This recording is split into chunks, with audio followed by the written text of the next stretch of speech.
hardly sure where to start, but I'm hoping that sharing it with others will help me cope. It's a long and complicated story, but I'll try to keep it simple. When I was in 7th grade, a new kid came to my school. We'll call him Chris. He was a year older than me and was quiet and awkward, but he shared many of the same interests as my friends and me, so we welcomed him into our little group of outcasts, and he and I quickly became close friends. We stayed friends for nearly 10 years, and I considered him to be my best friend for most of that time. However, through the years, I noticed some things that were off about Chris. He would threaten to end his own life over arguments that really were not a big deal, and he hardly made any effort to keep in touch with any of us. But we all liked him, so we contacted him often to hang out. I had actually started to develop a crush on him during the summer between 8th and 9th grade, so I texted him and hung out with him any chance I could. Eventually, Chris drifted away from most of our friend group, telling me he didn't like them, and I was the only one who he really bothered to talk to anymore. When he was around 17 years old, Chris was diagnosed with antisocial personality disorder. This wasn't a surprise to me, as he had previously told me about how he had drowned a chipmunk just to watch it die, and had actually planned to hurt a girl in 6th grade at his school over some trivial disagreement that I don't recall. He told me how he never really felt that he cared for anyone except me, and that I was his only real friend. You're probably thinking I'm stupid for having continued to talk to Chris, and you're probably right. However, I was deep into the worst depression I had ever experienced in my life. I have schizoaffective disorder, and Chris and I shared every ugly, twisted, dark secret we had ever had with each other. We had experienced everything together, from the family vacation I had invited him to in 8th grade to the substance abuse spiral we both found ourselves in throughout our teenage years. It felt like we were the only ones who understood each other. We both came from abusive households and suffered from severe mental illness, and at this point I even thought I was full-on in love with him. So I constantly tried to rationalize and make up excuses for all the terrible things Chris would do. And he wasn't just terrible to others, he would be nasty to me too. For example, I was once having a panic attack and felt that I was on the verge of seriously harming myself, but when I called him for support, he said something along the lines of, "Dude, I don't know what to tell you, but I'm busy right now, okay?" and hung up. I should also mention that throughout these years, Chris showed vague, on and off romantic affection for me, and we were even intimate with each other when I was 18 and he was 19. He had a boyfriend at the time, and despite the fact that Chris treated him like garbage, I did feel guilty. But like I said, I was at a very, very low point in my life. The scary part of this story happened only a few weeks later. It was late at night, and Chris and I were walking back to his house from the movie theater in his city. He received a call from his boyfriend, who we'll call Tim. Tim said that he had an argument with his father and wanted to spend the night. It was well known that Tim and I really didn't like each other, but Chris agreed anyway and told me what was going on after he hung up. I was visibly a little upset, but I knew that Tim had nowhere else to go, so I reluctantly said okay. After a few minutes, Chris started to fall behind me a bit.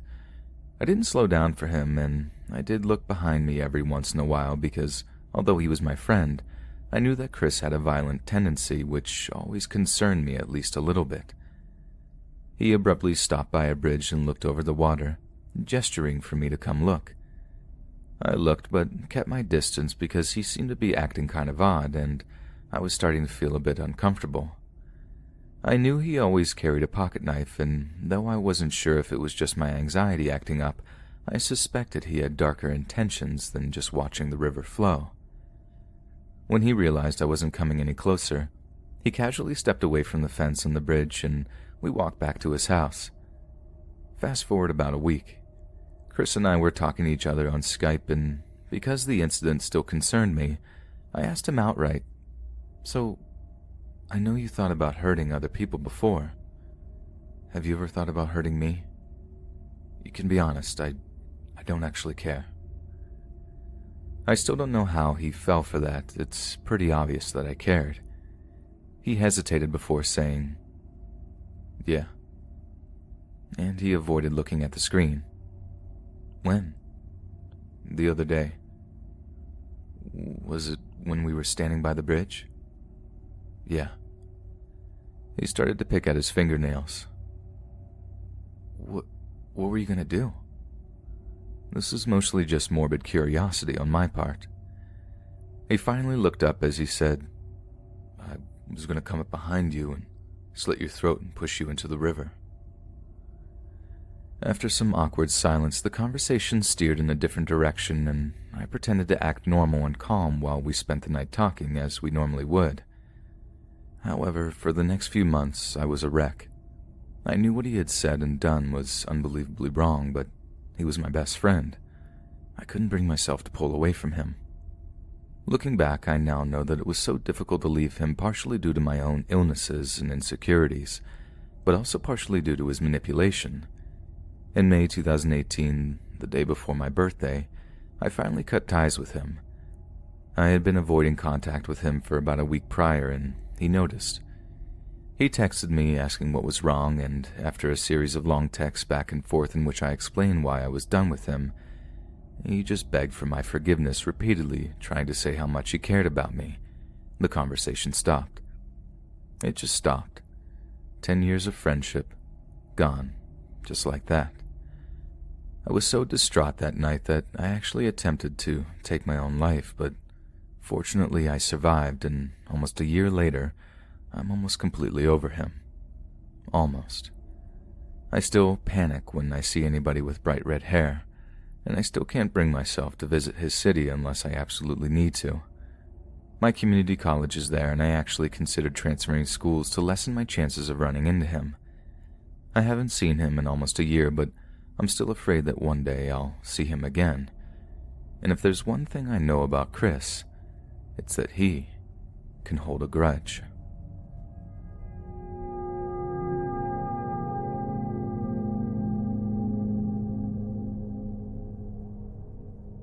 My mother is mentally ill. She's diagnosed bipolar and paranoid schizophrenic. That said, she wasn't officially diagnosed until I was 13, which was when the story takes place.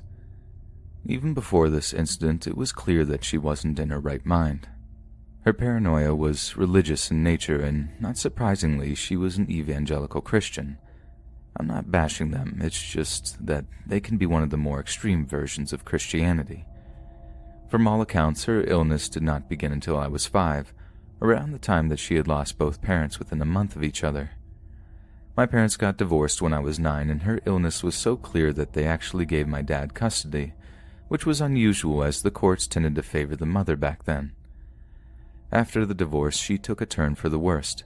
She had a large walk-in closet in her new apartment, and she covered the walls and floor to ceiling in scriptures written on construction paper.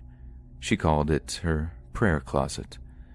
We would spend hours in that closet praying. I spent hours locked in that closet as punishment for transgressions, real or imagined. She began to tell me when I was 9 years old that the devil had planned to get me pregnant. I think I can best sum up the situation by comparing her behavior to the behavior of the mother in the movie Carrie. Now on to the actual story. Her visitation had been every other weekend and weeknight on the off weekends, but when I was 12, I was legally able to decide whether I wanted to go over there for the visitation or not, and I had stopped going for regular visitations. I did still see her occasionally and receive phone calls from her, so it wasn't strange when, one Friday night, that technically should have been her weekend, she called me up to beg me to come over. I had already told her that I wasn't going to come and visit that weekend. I had made plans to spend the night with a friend. She begged me repeatedly, telling me that there was something very important that she needed to talk to me about, but I was firm and told her that I had plans with a friend and that I wasn't going to cancel. I said that maybe I would come over the next day, Saturday. She refused to accept no as my answer, and I ended up hanging up on her and eventually had to take the phone off the hook because she kept calling back. The next day we received a call from the local hospital telling us, my dad and I, that we were listed as my mother's next of kin, and that she had been admitted to the psych ward. She wanted us to go to her apartment to pick up some personal items and bring them to her. I said we would. We arrived at her apartment and found a garbage bag sitting outside her door, which was not strange in and of itself. What was a little strange was the picture fragment of me that had apparently fallen out of the bag. That was what made me open the bag. My dad and I were shocked to find that the garbage was full of me. Pictures from albums, school papers, and projects she saved. Things that I had made or brought her. As complicated as my relationship had been with her, I was devastated. We went in the apartment and just stared. It was completely trashed, just a larger version of what the trash bag outside had held. Literally everything that had anything to do with me was destroyed and strewn around her whole apartment. There was nothing to do but collect the requested items and wait to see if the doctor at the hospital could shed any light on this bizarre scene. In the process of gathering her things, I found a more current photo of myself, and it was by far the most disturbing thing about the situation. It was a large school photo, and she had scratched my eyes and mouth out. There was also a large knife stuck in the middle of my chest, pinning the picture to the dresser. It was embedded in the wood. We left, and when we arrived at the hospital, we were called in by her attending psych doctor. He explained that she had been brought in by an ambulance the night before after the police had been called by several neighbors, reporting a woman banging on their door and begging them to help her in the name of Jesus because the devil was going to kill her. When the police arrived, they found her praying hysterically, holding a butcher's knife. She had found some random unlocked car and had locked herself in it. The doctor said that she wasn't making a lot of sense when she had arrived, and they had to give her a sedative as well as an antipsychotic. Between what the doctor told us and what my now properly medicated mother told me when I visited with her later, here's what I pieced together. God said that I made a pact with Satan, and if I stole her soul for him, he would have not impregnated me. He told her to perform an exorcism on me. Satan was in my heart, and to release me, she would need to open my heart. But once it was made clear to her that I wasn't coming over that night, an angel had come and instructed her to destroy everything that had anything to do with me. It also told her that in my absence it might be possible to perform the exorcism using a particular picture instead. He told her to destroy the eyes and mouth so that I, and Satan, couldn't see her or speak to her. Then to use the knife to, you guessed it, open my heart. This had made Satan angry, and he sent demons to her apartment, so she had to run out to find help. I'm glad that in the end the incident did actually lead her to help that she so desperately needed.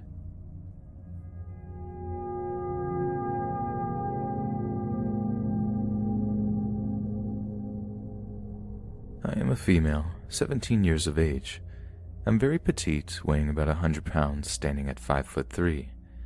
I recently joined my local gym around January of 2019 and have started a routine of when I go to work out. I go every day except Monday around 6 p.m. and stay for an hour or two depending on the day. Anyone who goes to the gym on a regular basis notices others around them and gets familiar with what times and machines others like to work out on.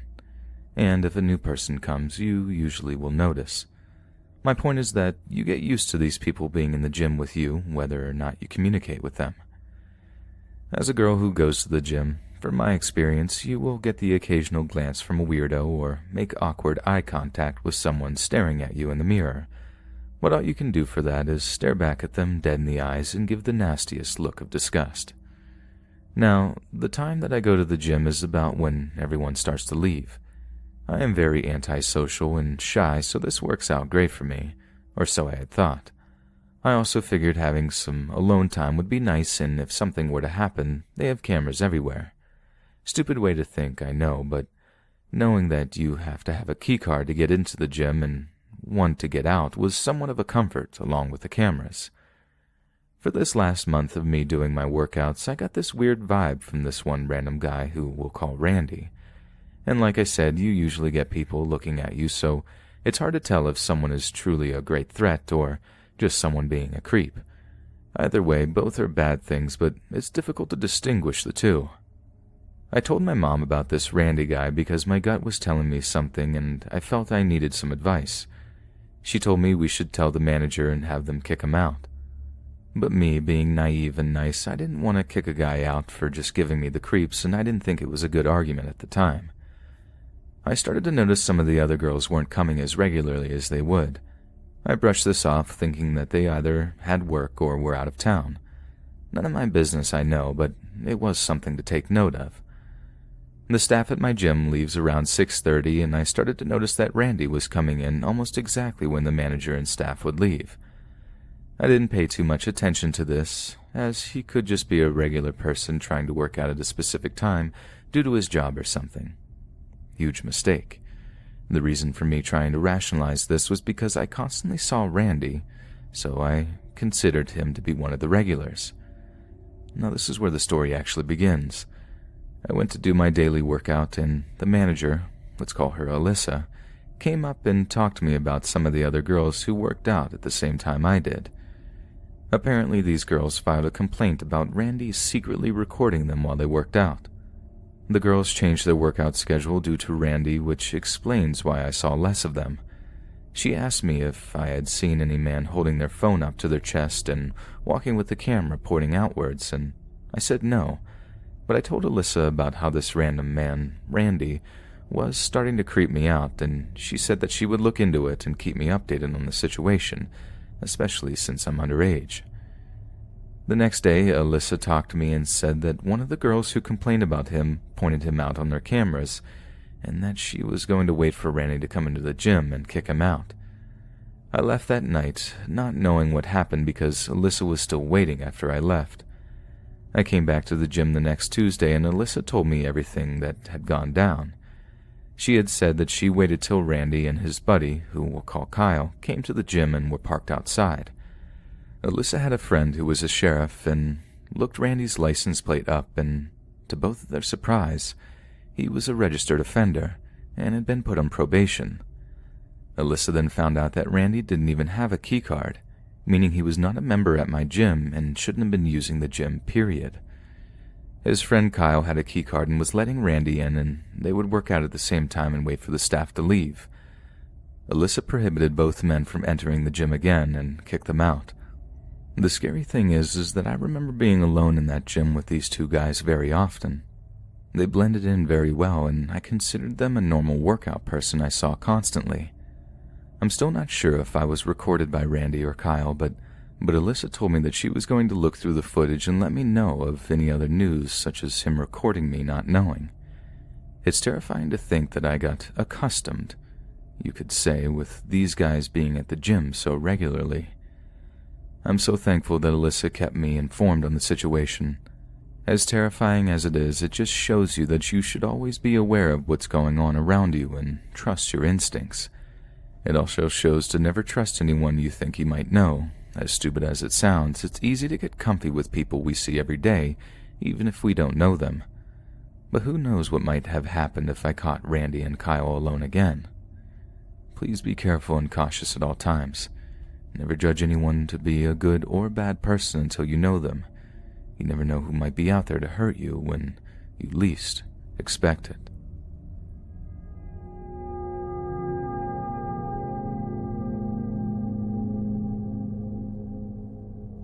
In late May of 2018, when I was 21, I had been on Tinder for about a month or so and matched with this guy. He had this dark look about him, and I was kind of attracted to it. Brown eyes and curly hair. He almost reminded me of a cult leader or something, in a non-weird way. We started chatting about the music that we were into, and the way he typed or spoke over text just gave off a weird vibe. I don't know why. So I never replied and unmatched him. Later on, I came back across his profile and decided to give him another chance because I thought maybe I was overreacting. We matched again and ended up hanging out in real life. He couldn't drive, so I picked him up and we went to the park. We sat in my car for hours talking and laughing. He was kind of a jerk, but I wanted to give him the benefit of the doubt. At the end of the night, he asked me if I could stop off at the KFC drive-thru and order his food. I thought that was weird, but I did it anyway because I felt too awkward to say no. A couple of days later, we hung out at his house and just watched movies and stuff. He gave off some red flags, but again, I chose to ignore it for the fear of just being shy or dramatic. He would tell me about his ex-girlfriends and shame them in any way he could and make up lavish stories that I knew were lies. He didn't have a job and lived with his parents. He was super into computer programming and Discord, Reddit, live streaming, and the like. He'd tell me about his friends online and how some of them are criminals and stuff. I just brushed it off as another story. We hung out a couple of days later at his house again, and I didn't know it then, but this night would change my life and how I look at people. I always tried to see the best in everyone, mainly focusing on the positive and wanting to help everybody, but now so much more hesitant now. I got to his home and we were watching movies again, talking, and his stories were becoming more wild and unusual. I was getting kind of bored, so we started making out and doing things. I had never gotten physical with anyone before him. After we were done, we were laying down and talking for hours. We talked about our dreams and life stories, and I told him about my dreams of moving to California and starting my new life there, a goal I've had my entire life and feel very personal and strongly about it. He told me how stupid I was for wanting to leave our city and move all the way out to the west to pursue my dreams in life. He told me when he was younger, his doctor always told him he was manipulative and had sociopathic tendencies. He got into lots of trouble at school. I was on edge. I didn't like how unsupportive and cruel he was being about it all and how upset he was getting, so I got a little emotional and started to put my shoes on and tell him I had to go. He apologized and I ended up staying. We got into our beliefs after that. I am a liberal and a practicing pagan witch. I told him I'm finally happy with myself and proud of who I'd become. He started to tell me the only reason I practice my craft in politics is to get back at my parents, and I don't really believe those things. That I'm uneducated in both and don't think for myself. I'm just doing this to get a rise out of my family, which is not true. He told me that all liberals are evil and believe in white genocide, and that if I identified as a liberal, then I believe and support that. I disagreed with him and we started to argue. Somehow, he got into talking about Hitler and how the Holocaust didn't even happen and the Jews made it up. I asked him if I was a Jew, would he hurt me, and he pretty much said yes. He said the most violently racist things and used horrible slurs. I'm freaking out at this point and wanting to leave. He said that Hitler was misunderstood and that the Jewish leaders made up the whole thing because they wanted more power. That none of the proof of the Holocaust was ever true, and if I ever believed that it happened, I was stupid and ignorant. Every time I tried to defend myself and tell him he was trying to play mind tricks, he would blame me and say I'm trying to manipulate him. I started to cry. I couldn't control my emotions and started to have a panic attack and trying to leave, but I stood at his door afraid and wanting to cool things down before I left because I didn't want him to be angry at me for fear of retaliation. I told him I didn't want to leave mad, so I sat down and was still crying. He told me he understood I was upset, but had to shut up and stop making a scene because he didn't want his parents to wake up, that I was being really loud and dramatic. The way he was trying to play my mind was so creepy and I felt so unsafe. I had to get out of there because I really felt like he was about to become violent. I said I was leaving and he told me not to go, but I got out of his house as fast as I could. When I got outside, it was becoming light out, by this time about 6 a.m. I ran to my car and pressed the gas pedal as hard as I could to get out of his street. I drove zigzagged so he couldn't find me if he decided to follow me. I ended up in a strip mall parking lot. I couldn't see anything because I was crying so hard. I couldn't breathe. I called my mom and apologized to her over and over, and she helped me calm down and came to pick me up. I was traumatized. He kept texting me, saying how sorry he was and that he didn't mean it. It was because he was tired. He told me to text him as soon as possible. After talking with my mom, I decided just to tell him I was really hurt by the things he said and don't want to go any further in this relationship. He left me alone for about a day or two. I was on vacation with Mom and my sister and was just trying to get him out of my head and forgot about what happened, which proved to be extremely hard as I have a panic disorder and severe anxiety. He started texting me again about how sorry he was, and after I told him I don't want to be with him, he started blaming me.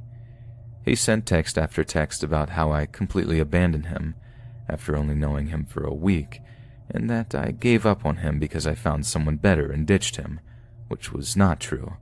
That he has no friends and he needs friends, and he'll never get better if I don't stay and try to make things work. I was terrified. I was trying to be patient and calm about it. I told him it wasn't that. I'm just not ready for a relationship and it wasn't going to work right now. He wasn't having it, so I blocked his number.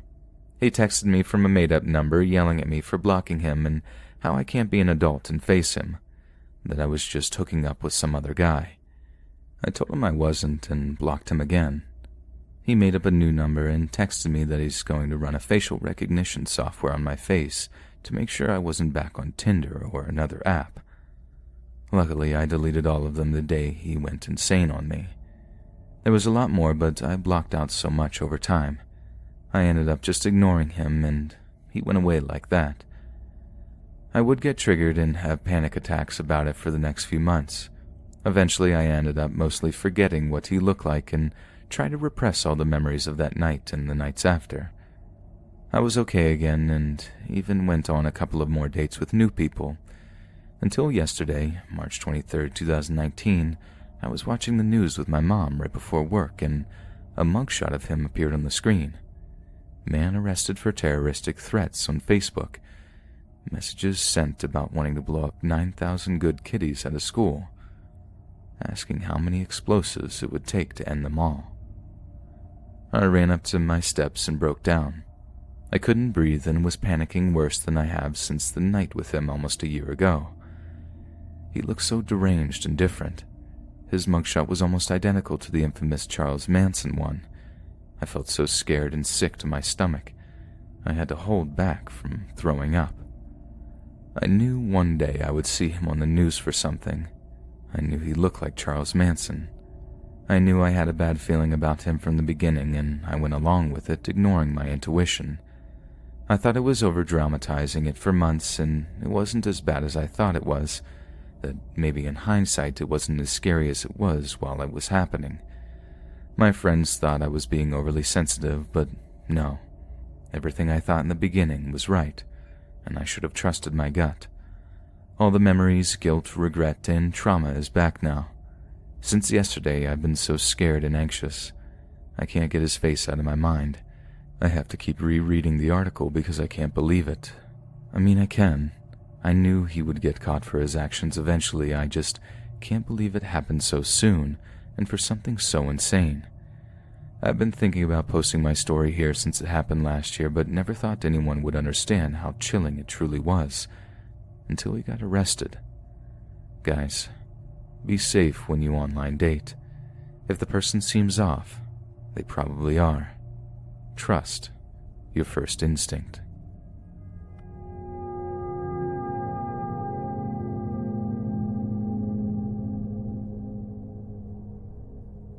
So this happened when I was in junior high, around 8th grade, I believe.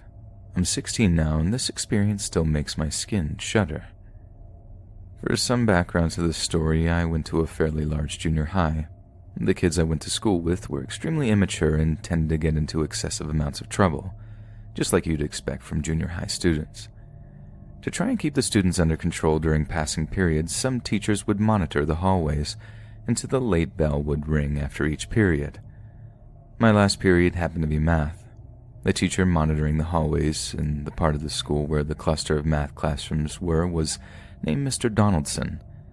Mr. Donaldson was a severely overweight man in his mid-40s who wore beige khakis and a skin-tight polo shirt every day. He was so fat his eyes were hooded from his forehead fat weighing down on his eyelids. Most everybody was either terrified of Mr. Donaldson or loved him for his loud personality. I, still being extremely insecure and shy in junior high, was very intimidated by him. He was always yelling jokes in the hallways and high-fiving kids as they made their way to class. He sounds friendly, I know, but I was extremely shy. I was a very early bloomer, 5'11", with double D cups already, and had a curvy figure. However, I still had some awkward baby fat on my face and waist, and had braces that did not suit me at all. Yeah, I wasn't really what you'd consider attractive back then. Being so tall and having hit puberty so young, I stood out from everyone and was extremely awkward. My social anxiety tended to get the best of me when I'd passed Mr. Donaldson in the hallways. He'd always greet me and flash me with a smile, and I'd just flash a small smile in response and hurry to my class. There were reasons to be scared of this man other than the fact that he had a booming personality. He'd had scandals with students in his classes, specifically students I knew. One of my friends who was in his fourth period told me that while she was doing her homework, Mr. Donaldson gave her a sly smile when walked over to her. She hadn't noticed that while she was working, her bra strap slid down on her shoulder, but he had. When he made his way back into the back of the class from where she was, he hooked his finger under her bra strap, pulled it back up, and chuckled when it slapped against her arm. She was too scared to tell anyone other than me and a few other students about this occurrence. Mr. Donaldson always made inappropriate jokes towards female students, too. One time, a wiener was drawn on one of the desk seats, and a girl sat down without realizing, and Mr. Donaldson made a sick joke, which surprisingly never got reported. One day, I was walking to math class, and Mr. Donaldson was monitoring the hallways per usual. I felt his stare on me, but when I didn't look at him in the eye, he flagged me down. "Wow, you're so tall," he exclaimed. He asked me about my height, to which I responded that I was 5'11". "Do you play volleyball?" "No, basketball." I smiled politely despite feeling uncomfortable. He paused, looked me up and down, and then said lowly, "Yeah, I bet you do. You've got nice and long legs that are perfect for something like that." My stomach churned. I laughed awkwardly and then sped-walked into my class. That was that. He didn't talk to me for the rest of the year, besides staring at me at times with a look which I couldn't quite read. Fast forward to my sophomore year of high school. Some of my friends whom I'd known since junior high pulled me aside at lunch and were frantically asking me questions. "Hey, do you remember Mr. Donaldson from middle school?" I shuddered at the thought of that creepy old kook. I told them I did, and they were freaking out. They told me he'd been fired and arrested for being caught with inappropriate images of children on his computer, and for touching students inappropriately without their consent, all of whom were too scared to report him. A picture even leaked that a student took of him having a rock-hard stiffy during one of his classes and staring at a female student while trying to control himself at his desk. To say that I felt absolutely disgusted was an understatement. When he was arrested, he pled guilty, and in his statement, he had stated that he had pleasured himself to these pictures in his classroom after school because he was too afraid to do it at home in fear of being caught by his wife or daughter.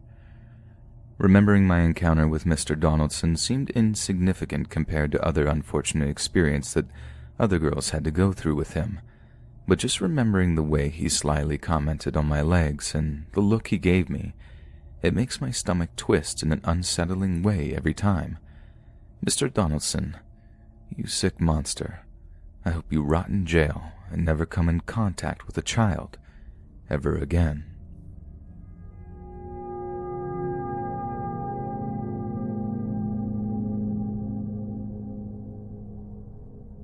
I have many stories, but my biggest one would be basically my entire childhood.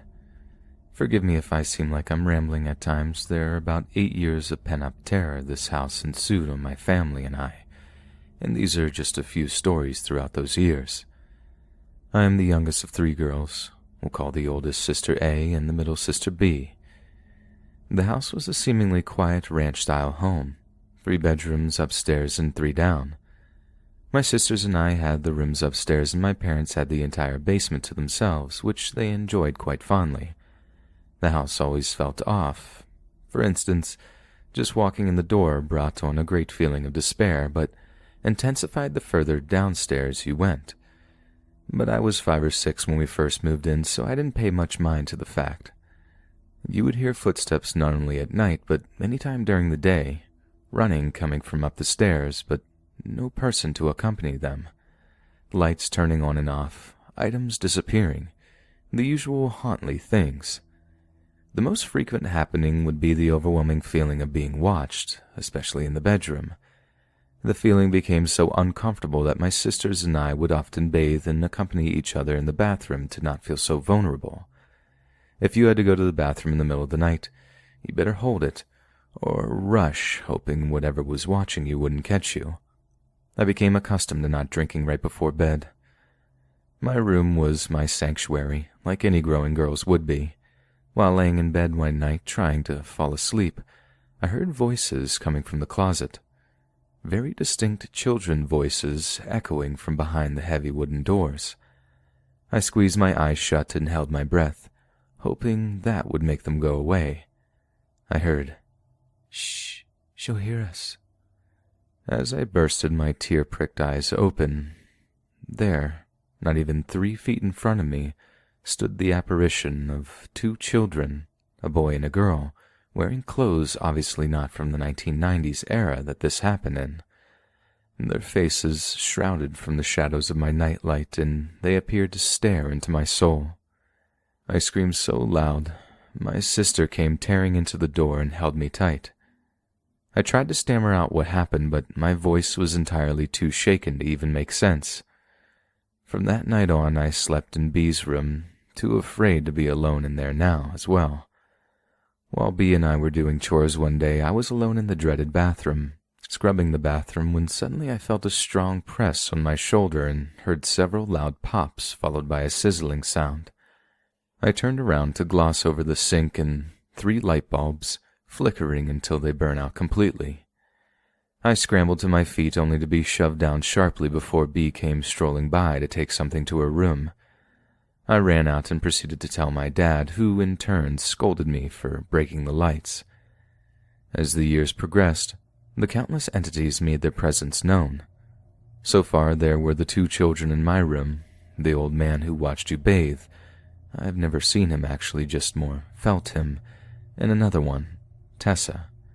Tessa was a teenage girl who wore a cowboy hat, cut-off jeans, and a white buttoned shirt. She had long blonde hair, but always hid her face from me with the brim of her hat. She would only show herself for a brief second from me and hustle back down the stairs in the blink of an eye. I later found out from my mom that the old man kidnapped Tessa and kept her in the crawl space under the stairs until pressure grew too much before ending her life and stuffing her body in the fireplace downstairs. I'm guessing she never showed me her face because it was so badly burned, and she didn't want to frighten me, but my mom has claimed to see her face several times. We had a friend of my mom's come in who was a self-proclaimed psychic to assess the house. She said it was a portal and there was an abundance of negative energy there. She said there were souls that were trapped in the house, as well as some that were simply passing by. She managed to rid the children, but Tessa and George, as we called him, stayed. We continued to live in the house until we could no longer bear it and put it up for sale, moving out shortly after. Honestly, I'm surprised we stayed as long as we did. Apparently now a family moved in who used to be seen outside playing and spending time together, only to succumb to the evils of the house itself. I hope one day to be rich enough to buy the house, just to quickly turn it into a pile of ashes.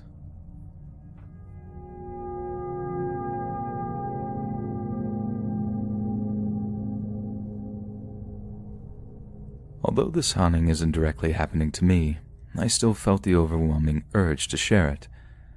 My childhood friend, who I'll call Tanya, is currently attending school at a very well-known university in the Midwest. This past year, she recently rented an apartment not too far from the campus with a roommate who I'll refer to as Reagan. It's a small but homey 2-bedroom apartment and quite new. The apartment complex was built within the last 5 years, so there shouldn't have been nothing to preface this type of paranormal behavior. It all began a few months into living there when they would wake up in the morning and the door to their apartment would be wide open. Thinking that one of them just forgot to shut it all the way after coming home late from a party, they thought nothing of it. But it kept happening. They were positive that they were shutting and locking it each night. What they thought was just a strange occurrence turned out to be a full-on poltergeist. The next thing that happened, as cliché as it sounds, was that all the cabinets and drawers in their kitchen would be open. They would come stumbling out of their rooms after hearing banging, only to see some sixth sense stuff in front of them.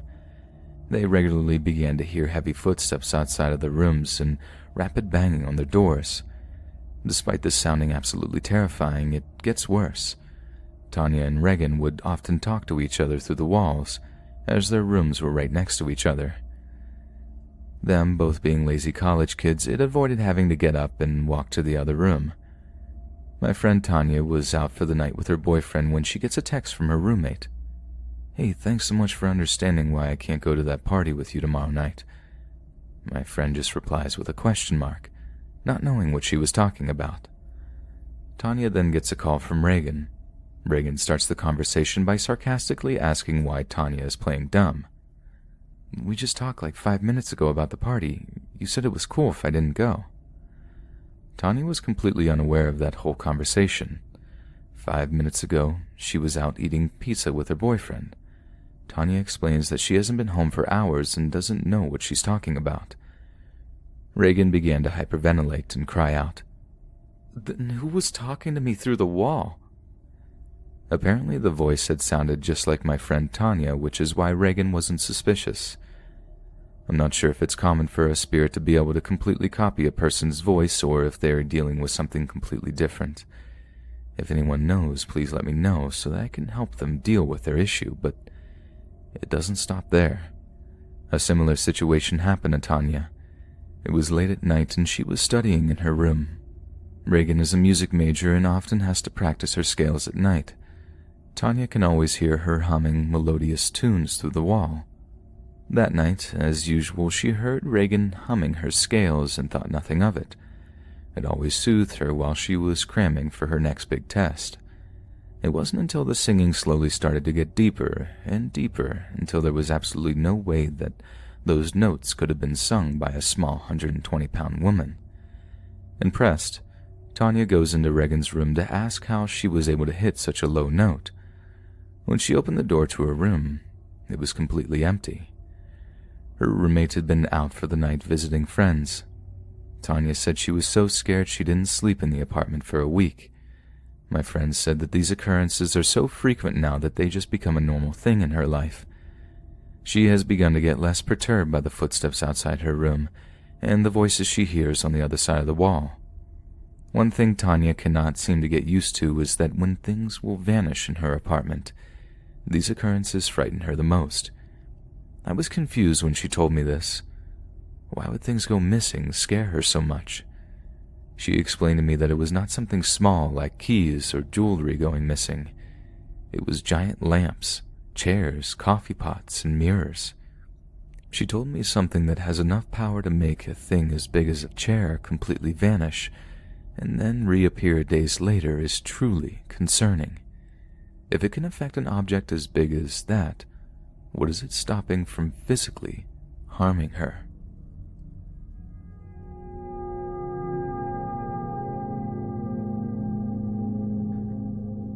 My dad's side of the family lives in Cuernavaca, Mexico, while my mom's family lived in California.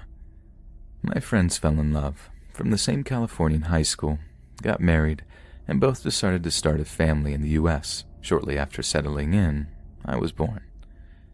Both sides of the family can be clingy, so in order to avoid any dispute about visitation, my parents thought it would be better to visit my father's family every winter and summer vacation.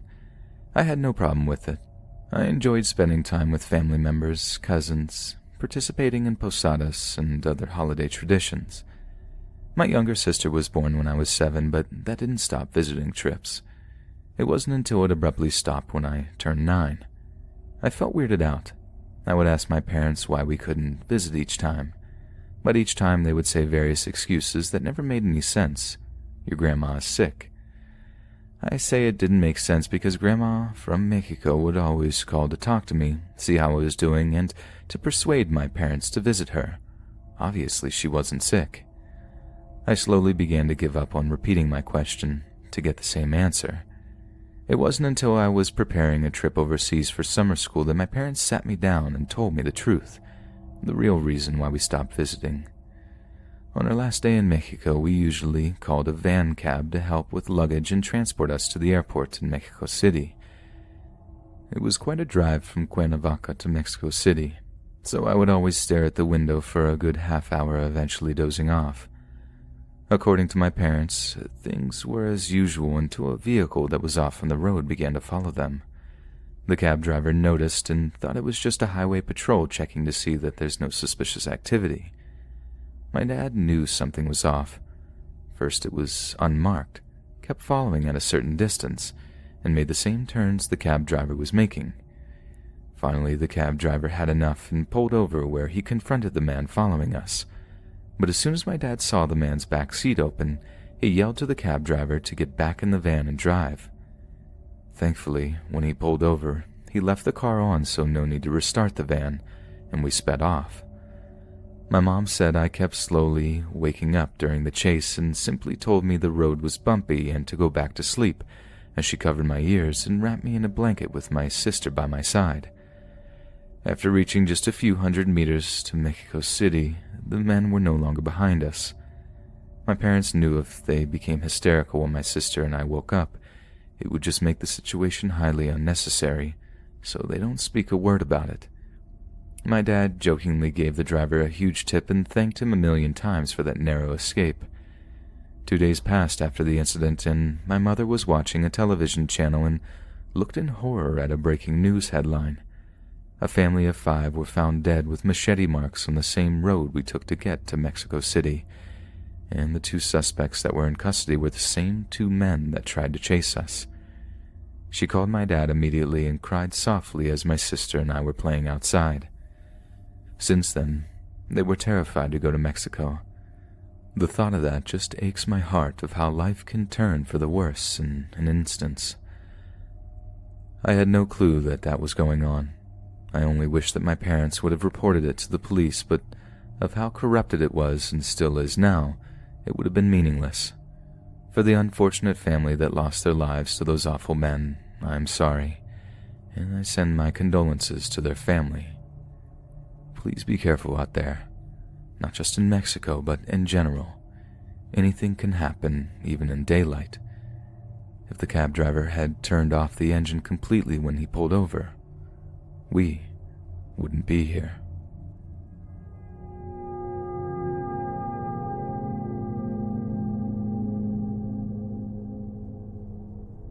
This happened around 5 years ago, in the area I grew up in.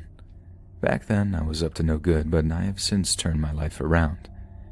At the time, I was one of very few people that moved large amounts of pain pills in the city. The rest of the people trying to move these pills had them imported from sketchy people from around the world, so you didn't always get what you paid for, and the strength would vary a lot. I managed to get a hold of real ones from within the country and still in their original packaging. Word quickly got around and I wasn't very well liked since I guess I took business from people. This incident happened on a hot summer's day and I decided to go to the park to relax. Where I lived there was a main road with apartments on both sides. In front of my complex there was a parking lot. To the right of the parking lot was another set of apartments with trees separating that complex from another. I was walking in the wooded area between the 2 complexes as a shortcut to get to the park. So I'm just walking, minding my own business, when I start hearing gunshots. They sounded really close, so I hid behind a huge tree. I didn't really know what was going on, but looking around, I could see the foliage around me move with each gunshot. In retrospect, I guess it's pretty obvious, but hindsight is 20/20. I waited for silence and then peeked behind the tree to see what was going on. I managed to get a quick peek of a guy holding a gun, leaning back into his apartment. Change of plans here, I ended up running back to my block as fast as I could when I then slowed down. Pretty bummed out at this point, I really wanted to go to the park. At this point, I'm not sure where to go.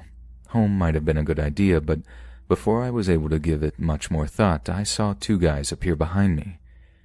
Feeling a bit uneasy, understandable perhaps, I'm keeping my eye on these guys and just keep walking like I know where I'm going.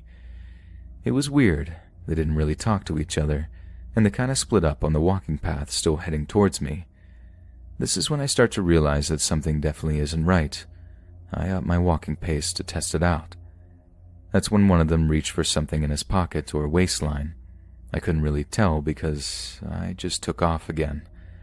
I still didn't know where to go, but I ended up deciding to go to my childhood friend's apartment, which was on the other end of this area.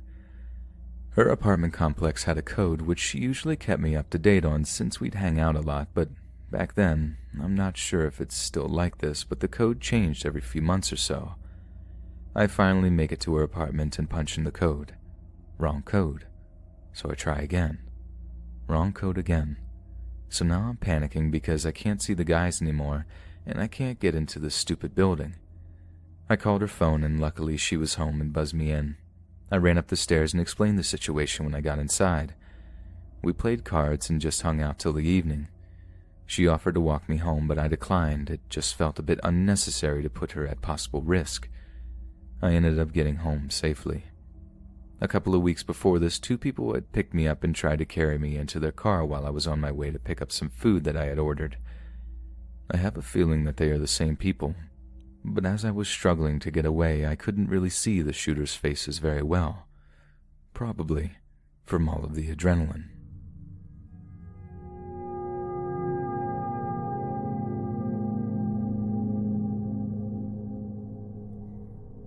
So this literally just happened like 25 minutes ago.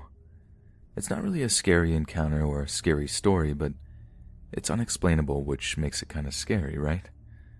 So ironically enough, I was just laying in bed listening to the Let's Read podcast on Spotify. Coincidence, I know. So it was exactly 3 a.m. when all of a sudden a huge part of my room lit up, basically a huge flash or something. Normally I would say that's no big deal because there is a road outside my bedroom window where sometimes cars will pass by at some odd hours of the night. But what's weird is the fact that my window is completely blocked off by a curtain which won't even let sunlight shine through. Also, I've checked all possible sources where the light could have come from. My laptop, Xbox, and LED keyboard all aren't capable of producing such a short and bright flash. They were all turned off, by the way. Maybe I'm just overreacting, but the fact that it happened at exactly 3 a.m. while I was listening to scary stories is enough to freak me out just a little. Needless to say, tonight I'll be sleeping with the lights on. Hey friends, thanks for listening. Be sure to subscribe and click that notification bell to be alerted of all future narrations. If you got a story, be sure to submit them to my subreddit, Let's Read Official, and give and receive feedback from the community, and maybe even hear your story featured on the next video. Join my Discord to interact with me and other listeners directly, and if you want to support me even more, grab early access to all future narrations for just $1 a month on Patreon, and maybe even pick up some Let's Read merch on Spreadshirt. Links in the bio. Thanks so much, friends, and I'll see you again soon.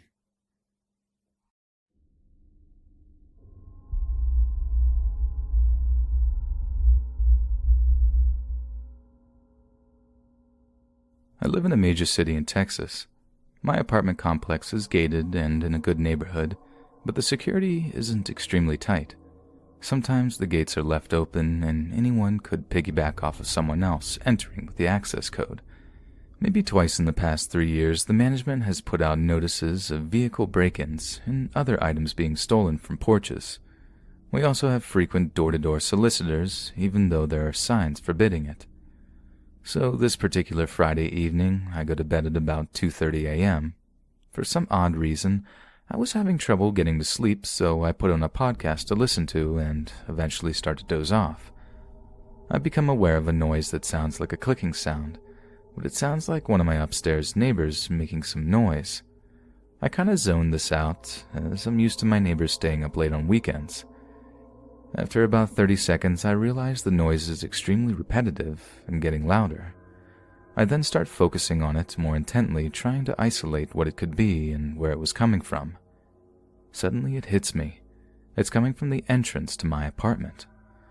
I leap out of bed and head to the foyer. I identify the noise right away. The lock mechanism is moving back and forth rapidly, like someone is trying to unlock the front door. I can hear that an object is inserted into the lock and the person is jimmying it back and forth with a lot of force. I instinctively turn around, head to my bedside safe, unlock it with a combination, and pull out my .357 SIG pistol, load a 14-round magazine, and chamber a hollow point round.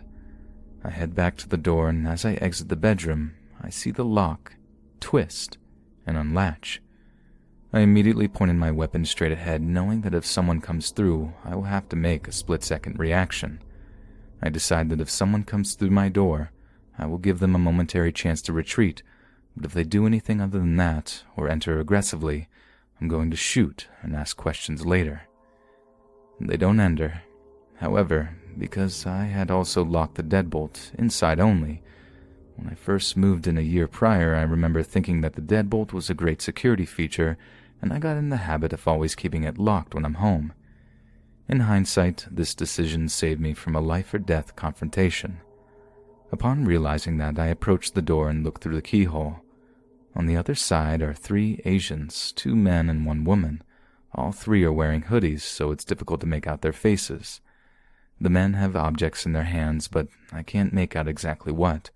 The 2 men are talking back and forth, probably trying to figure out why they can't open the door, even though they have successfully opened the outside lock at this point. The woman is also talking loudly behind the 2 men, such that anyone in the hallway would be able to hear her voice.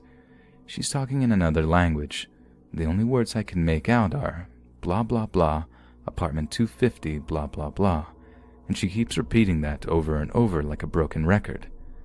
Upon hearing that, I start to wonder for a moment if maybe they're just drunk and have the wrong apartment number. But that's impossible. To open my lock, they would have to have a copy of my exact key or some kind of lock-picking device. I've never copied my key or even given it to anyone. And here's the other thing. Not only is 250 not my apartment number, but, as I figured out later, that apartment number doesn't exist anywhere in the complex. Standing back from the door, I take a long broom handle and jab it hard in the face of the door, letting them know that I'm on the other side. They immediately stop fiddling with the lock and take off running. I debate whether to call 911 and decide against it until they return. I know they'll be long gone by the time anyone gets there. It would be too risky to follow them to try and get a better description or license plate, and I don't have enough identifying info as it is to make an arrest. I filed a police report the next day and let the apartment management know. They said it was unusual, but they would alert the resource officer and ask for a police presence for a couple of nights.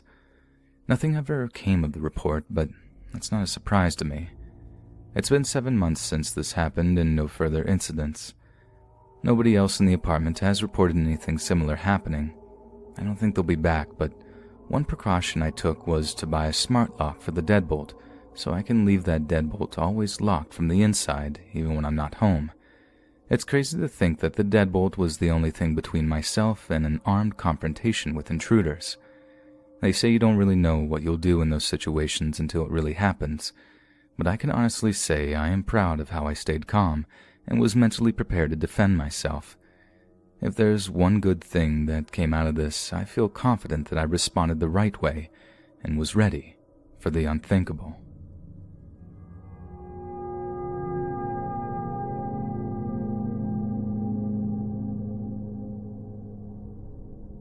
My name is Martin. I have this one friend that I would go to sleep over. So about 5 months ago, I went there and something strange happened. I came over, said hi to her parents, and went to her room. We watched films and videos on YouTube, and then we got bored. My friend suggested to call another friend. I approved. She came about 10 minutes later. We were just checking Instagram, telling stories. I suggested to go on Omegle. It's the website that you make fun of with friends, meet some strange people, that kind of thing. So we started video chatting. We met some nice teens who had a party. We were talking with them and so on. We started to get bored, so we changed the subject. A teddy bear appeared. We made fun of it. Then a deep voice started talking. He said, "Hey friends, what's your names?" I looked at my friend and he was creeped out. We didn't answer. Then he said, "Why are you so quiet?" My friend responded, "What's your name, you creepy old man?" We started laughing. The voice behind the teddy bear started giggling. We stopped laughing and started to listen. He was mumbling something. I started to get creeped out. I think my friends did too. Suddenly, he starts yelling, "Just wait. I'll come for you." My friend said, "Okay, well, where do we live, creepy man?" I looked at my friend and said, Are you insane? Don't provoke him, you idiot." Then the man said the name of our town and, "I'll come tonight." We freaked out and turned off the laptop. We were so scared that we didn't go to sleep. Thankfully, nothing did happen, but to this day I still remember that creepy deep voice and that teddy bear. We talked about it all the time when we were together.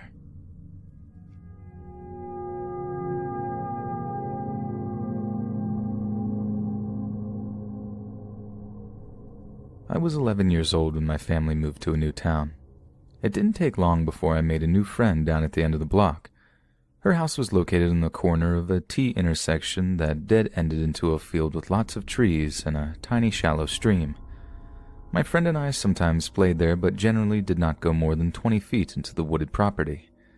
There wasn't much wooded land, as probably about 50 feet or so on the other side was a road that was not connected to ours, and we knew that was farther than we were allowed to go. The stream was about 5 inches deep, and we did have fun playing within eyesight of my friend's house. We never saw anybody else there and never had any problems. Another new addition to the block beside myself was a man in his 20s who was just recently married. He moved in across from my friend. He was a nice man and a firefighter. His wife was kind to us and let us play with their cat a couple of times a week. One day, while playing in the stream, we ventured farther than usual. I don't remember why, but we weren't really paying attention to our surroundings. We didn't make it very far because the stream petered out, becoming muddy and full of dead leaves. We were about to turn back when in a small clearing just before us, we saw something unusual, something dark and flying or hovering in midair. We made our way back forward cautiously to get a better look. As I strained my eyes in the gloom, the trees around me blurred in my vision, becoming a hazy background of orange, yellow, and red, punctuated by the deep black of wet tree bark peeking out here and there. The October air was crisp and clean, but the weak sun failed to penetrate the meager but complete canopy of dying leaves overhead. Before long, the black thing before me began to take shape, and I soon saw it was not hovering over the clearing like I thought. It was hanging by a wire. My eyes traveled up the wire to where it was wrapped around a branch that jutted out over the clearing. Still not understanding what I was seeing, I let my eyes travel back down the wire to the black object. The wire was wrapped around what I soon realized was the leg of an animal. The wire was being used to suspend the animal quite low in a clear view of anyone under 6 feet tall. It was so low that any adult could easily reach it without the need of a ladder. Without thinking, we went closer to discover that it was not originally the color black. It was black because it was charred. It looked sooty and greasy with patches of orange fur. The animal, now looking very much like a cat, had been burned. Yes, now I'm wondering if it was burned alive, but that didn't occur to me back then, thank God. My friend and I looked at each other with shock. She was scared to death, her face pale and her eyes wide. I'm sure I looked pretty much the same to her, and without a word, we turned around and hightailed it straight out of the trees, past the stream and out onto the street. We confirmed with one another that we both just saw a burned cat hanging from a tree. We agreed we needed to tell an adult right away. It made sense to go to the new neighbor since he was a fireman, second only in authority to a policeman, and his wife was always home during the day. Their house was also close to the end of the street where we were playing, and well, they had a cat. It made sense in my childlike mind. We knocked on his door and the fireman answered and asked us what was going on. We told him what we had just seen and that he needed to come look. He took us seriously and, looking concerned, pulled on his jacket and stepped out the door. We took him through the small wooded area along the stream to the clearing. There he saw what we saw, a charred cat hanging from a wire from a tree branch over the clearing. I could say he was shocked by the sight of the charred body. He began looking closer at our surroundings, which was something my friend and I hadn't done. Then he suddenly exclaimed, "Girls, be careful." We looked around expecting to see more burned cats or a person, but instead we found out that he was pointing to areas on the ground and at the trees. He instructed us not to move and kneeled down to show us more wire. There was a lot of it, and I followed his finger as he traced its path from one tree to another, making a perimeter around the clearing. It was wrapped around the tree trunks about 1 foot from the ground, meant to make whoever wanted to get close to trip and fall. He then stood up, pointing to pieces of metal in the trunks of the trees. They were razor blades, he said, set into the bark of each tree, sharp edge facing out. Our fireman friends said they were put there so someone would cut themselves if they tripped on the wire and tried to catch themselves on a tree trunk. It was a trap. The cat was bait, he explained. It was bait for a human, though, meant to catch a person's attention and lure him into the clearing in order to cause them harm. I didn't understand why, and when I asked, he said he didn't know. I asked if the cat was his, and he said he didn't know. There's more to the story than we were ever told. Bad enough to make the firemen move away only months after moving in.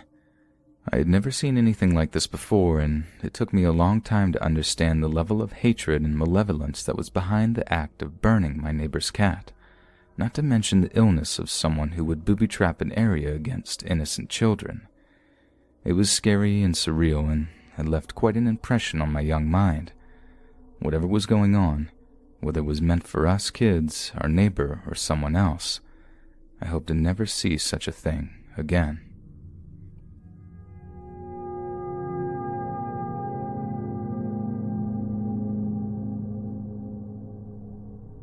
I am a female living in the UK. This happened to me when I was around 14 years old. On this particular day, I had spent the day with a few of my friends in a local park. The park was around a 30-minute walk to and from my home. After a day of hanging around with my friends, we decided to head back home. Most of my friends lived closer to the park than I did, but it was the late afternoon and still in broad daylight, so I had no issue with walking home alone. Once my friends and I said goodbye and headed off, I began my ever-so-familiar route back towards home. This route I had taken many times before and had never had any odd or scary experiences until then. I looked across the main road to see a guy with his hood up on the opposite side. It wasn't raining or windy, so I thought this to be odd, but shrugged it off. He was walking at a leisurely pace and seemed to be determined. Seeing this guy, and with it still being quite light, I crossed the road in a diagonal line as to increase the distance between us as much as possible. I was nearing the entrance of a shortcut that would get me to my estate in under 10 minutes. Suddenly, I had begun to get this weird vibe that something was wrong. I had no idea what had caused it, but I had this overwhelming urge to turn around. Well, what greeted me still creeps me out to this day. The hooded guy, who before was at least 30 meters away from me at first, was suddenly less than an arm's reach away. He was startled that I had turned around so quickly and met my gaze with the most unsettling look I had ever seen. I just froze on the spot, not really knowing what to do. I began to turn away again to head to the main road instead. Before I can even stop on the pavement, he grabbed my arm with a smirk on his face and began to pull me into the shortcut. I don't know if it was adrenaline, shock, or what, but with all my might, I began to fight back. I eventually broke free and sprinted towards a pub that was 1 minute away from the shortcut. Once I ran into the pub, the people inside could see how shaken up and upset I was, and the police were called. When they arrived, they took a statement from me and went door to door with the local houses, but to no avail. I had a very lucky escape that day, and I dread to think of what could have happened to me if I didn't manage to break free.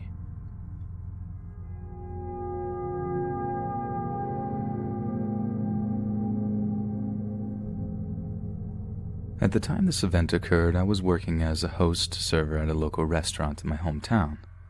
Now, my coworkers at this restaurant tended to be more flirty and touchy than at others I've worked. It was never weird or meaningful, at least for me. It was just how it was. I was working there for about 6 months or so when the restaurant hired a new food runner named Alex. Alex seemed like a nice guy, but in all honesty, I don't remember much about him from when he was first hired because we only worked 1 shift a week together, which also happened to be the restaurant's busiest day of the week. He also tended to work the night shifts, where I was always scheduled for morning shifts. After a while of working our 1 shift together, I noticed that he was being more flirty with me than everyone else he had interacted with. We began harmlessly flirting back and forth for a few weeks, and eventually he asked me out. I agreed and told him I was free later that same day so we could do something. Stupidly, I told him to pick me up from my house and gave him my address. A few hours later, he came by my house and picked me up, and we went to a park to hang out and talk for a while. Everything was going great. We were kissing a bunch, and I was having fun. We then got back into his car and started driving around. As we were driving, he confesses to me that he wants to be my boyfriend and that he has wanted to date me for a while now. He also told me that he would stare down guys who were seemingly flirting with me at work until they noticed him and stopped. Mind you, he said this only an hour into the first date, which was also the first time we had hung out outside of work. When he said those things, I thought it was a little weird, but for some reason no red flags went off in my head. I ended up telling him that I would have to think about it, and he offered to take me to a cute little lookout spot in a small city a little while away. I thought it would be cool, considering it would be getting dark soon and we could see the city lights. We finally get there, and we were talking for a bit and then made out for a bit before I had him take me home for the night. After I get home, he is already sending me messages like, "You're so beautiful, I can't believe you actually went out with me," and "I want to see you again ASAP," and "I told Jonathan," another coworker, "about us. I'm so lucky, and I can't believe I'm already starting to fall for you." The first date happened on Friday, and we had made plans to hang out again on that Monday. I didn't want to rush into anything, and I also felt a little overwhelmed by him, so in response to the text, I simply said that I was going to bed soon, but I had a good time and that I would talk to him later. Saturday rolls around, and I decided to take my dog out for a hike that was really far out of town. I get a text from Alex asking to hang out that day at 12.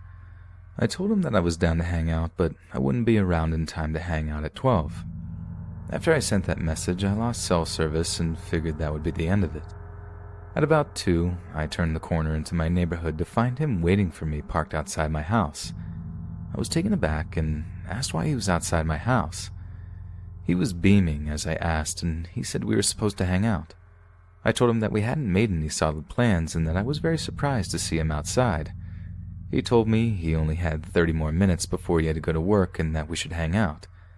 I didn't see much of a point, but somehow he convinced me and we went to a park to hang out for a bit. He ended up being 30 minutes late to work because he didn't want to leave the park, despite my persistence that he needed to leave because he shouldn't be late for work. Sunday comes along and I'm busy at work and Alex walks in. I was really confused as to why he was there because I knew his shift didn't start for another few hours. I knew this because at the time I would do the schedule write-up. He comes up to me, says hi, and that I look really beautiful. I said thank you, but that I can't talk right now because I was busy trying to manage a late rush. But he just kept standing around watching and being kind of weird. He is standing by me for a while, so I asked him if he wants to sit and get some food, and he says no. So I asked if he just wanted to sit because him just standing around was making me uncomfortable, and he says no. So then I said, "Well then, are you just going to stand around here until I'm off?" His response, "Yeah." At that point, I decided it was just better to ignore him and focus on working, so I did. Eventually, he got bored and left. I felt very weird, and even my coworkers mentioned how weird that was. Now, I usually clock off around 4 every day.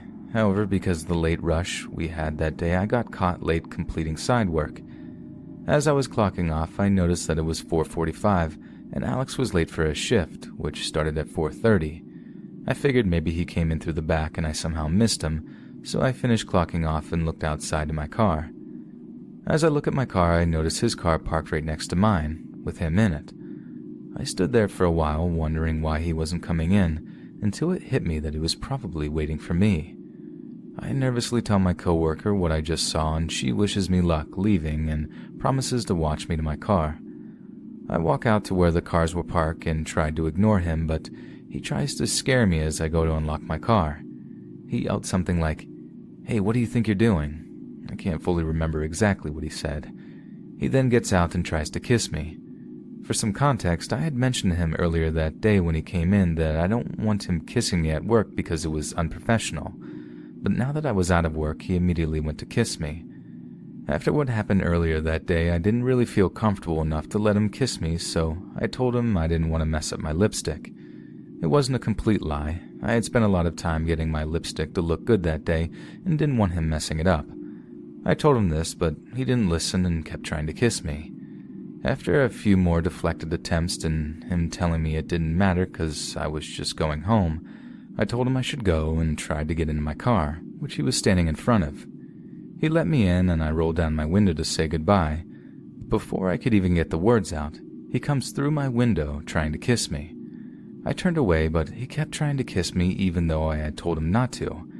I said I had to go and he finally kissed my head, because I wouldn't turn around, and got out of my window so I could leave. He was messaging me a lot that night and I decided that I didn't want to talk to him because I was getting freaked out. However, that night I get texts from a coworker saying that Alex won't stop talking about me and how happy he is that we were dating, which had never been established, and how he just wants to take me to the beach after his shift ends, but he wouldn't know if I would go because I'm all about my makeup. At this point, I decided it would be best if we didn't have contact.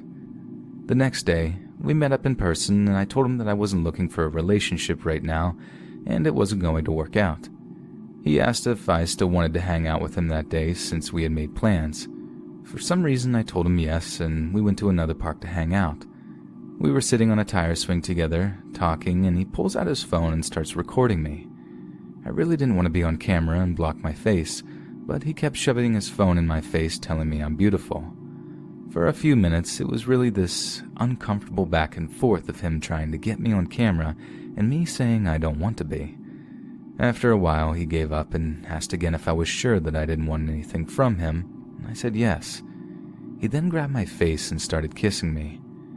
After this point, some things happened that I don't really feel comfortable sharing.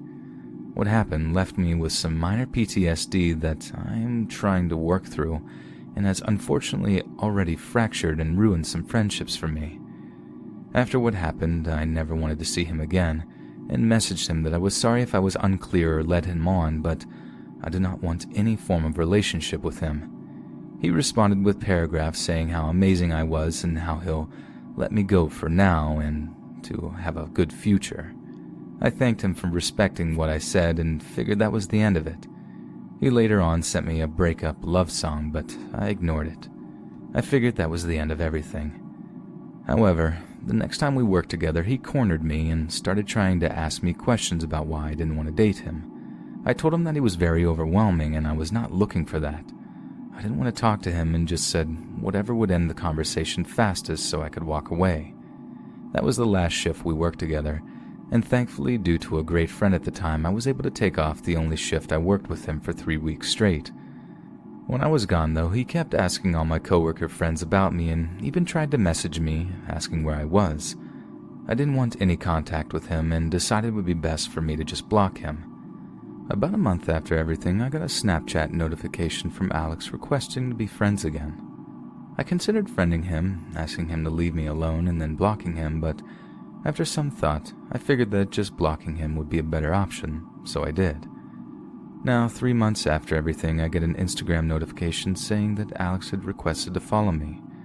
I was confused and a little freaked out because I knew I had blocked him. I then checked my blocked accounts page and figured out that he had made a new Instagram and tried to follow me. At this point, I just wanted to forget and move on.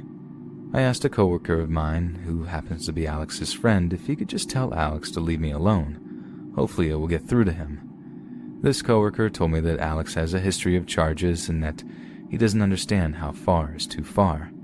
He also mentioned that Alex has been in China and won't be back in town for another month. I'm hoping that he moves on and leaves me alone, but I'm worried about what will happen when he comes back. I understand that this isn't the scariest story and that there's some better choices I could have made. In hindsight, I realized that there were ways in which I could have handled everything better. That being said, what did happen should have never happened. I just want him to leave me alone and move on. I've been living in this state of fear, worrying if he will show up outside my house again, or my work.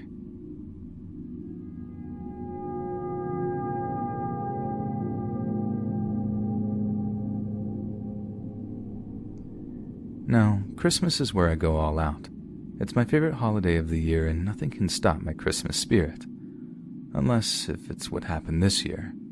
Me, my daughter, Beatrice, and her grandparents, my parents, usually go to town and shop for Christmas decor until we can't bear carrying bags over bags over bags of lights and little knickknacks to scatter around the house.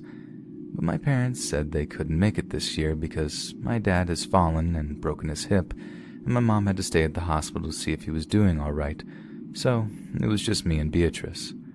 Luckily, they had just opened up a new mall, and it had tons of holiday shops.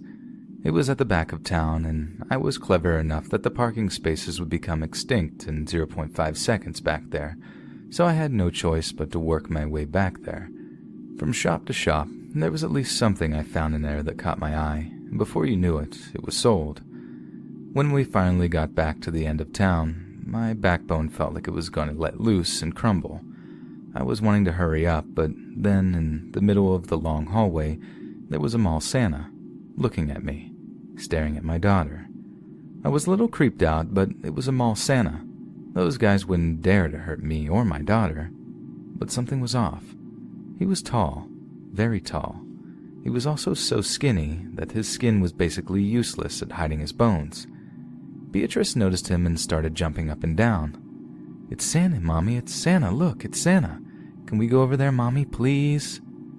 I agreed, and we slowly walked over to him. There were no kids in line. There was no big display. It was just Santa in a foldable chair. We walked a little closer until we grinned, but from ear to ear, showing all his crooked, jagged teeth. That's when my mind freaked and I turned around and started to walk to the shops. Beatrice didn't quite agree. She started to throw a fit. Beatrice never throws a fit. She then started to scream and growl and bite me like a wild animal. It was horrific. Beatrice never acted like this. I was kind of scared about her, and I picked her up and tried to walk her to the car. "But Mommy, it's Santa. Let me see Santa. I hate you. I want to see Santa." I buckled her up, put the bags in the car, and drove off home. But there was something that I remembered. I remembered that the mall Santa said something once I whipped around. He said something along the lines of, "Bad little kids get put on the naughty list," and chuckled. I became paranoid at that point and couldn't sleep until 10 p.m. I then woke up with Beatrice in my face, whispering, "Mommy, Santa is here, look." I looked at the clock. It was 3 in the morning. I guess that Beatrice wouldn't leave me alone, so I got out of bed and went to the front door and looked through a window nearby. I froze. I wanted to cry. I wanted to scream. But most importantly, I wanted to hide. There was the same Santa. The Santa that was as skinny as Jack Skellington, and in the same Santa costume as before, rustling through the snow and looking at me while coming to the front door.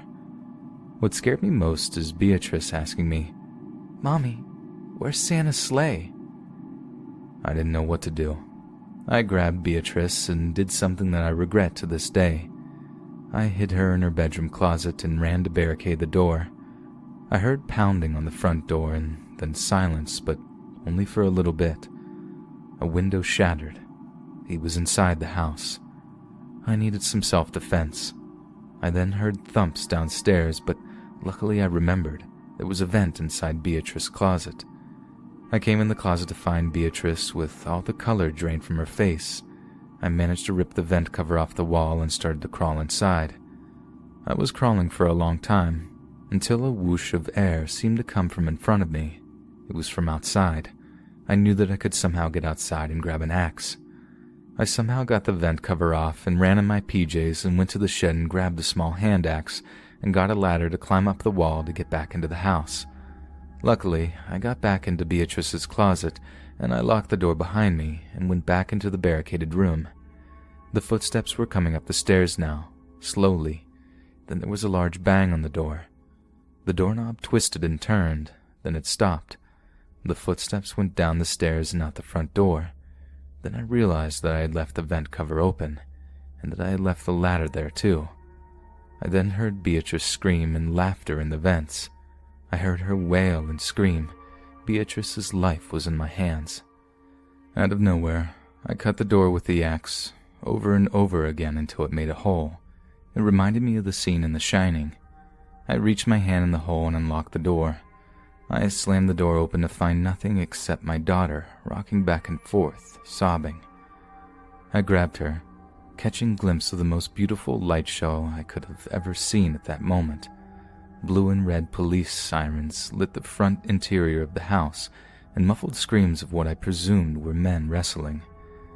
I waited in our room, holding my daughter tightly before a female officer called out my name, saying everything is safe now. My neighbor had heard the commotion and called the police for me. Bless their soul. The Santa in question turned out to be a homeless man that wandered our town's streets and had been removed from various properties before. But apparently my daughter and I were something that caught his eye, and he followed us home. To think a simple tradition that even a child was so eager to partake in could be ruined by the likes of this man. The holidays will never look the same to me, or my daughter.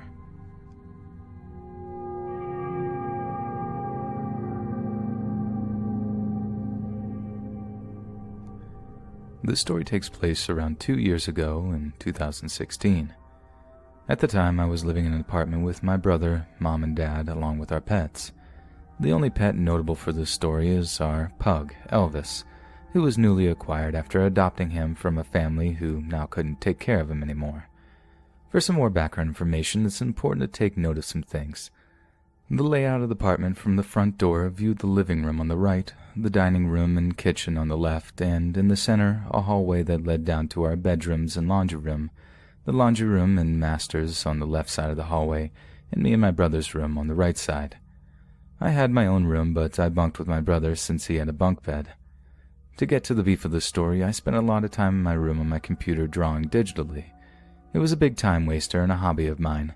A lot of the time I'd be listening to music as I did so, until one day when I had paused myself to see a bright light flashing from the corner of my eye.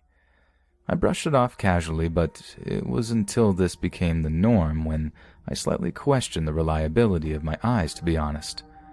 I kept quiet of this and treated it like a secret because I knew very well if I went shouting to my mom about how I'm seeing lights, she'd think I'm out of whack. For some weeks, I'd see these lights and become paranoid of staying around too long after seeing one. I never got a horrible feeling about them until it became nighttime. Around this year, I also had great problems with sleeping. I had terrible stomach aches every night, and I always felt like something was there. To say the least, I was always tired and paranoid at times, but honestly, I've always been the jumpy type of person, so I can't necessarily blame it on these events.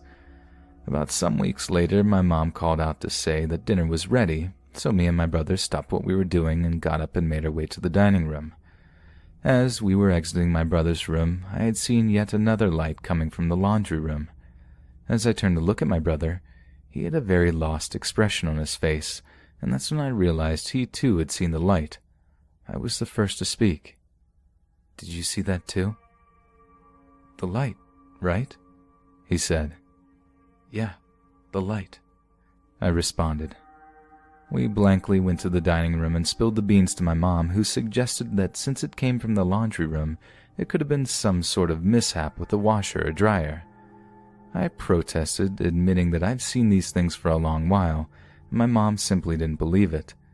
Me and my brother contemplated about this subject for a while, and we both continued to see these lights regularly, rarely when we were together. At one point, the lights began to disappear as if from existence, and we brushed it off. Around the summer season, I was sitting in the living room with my mom talking about stuff.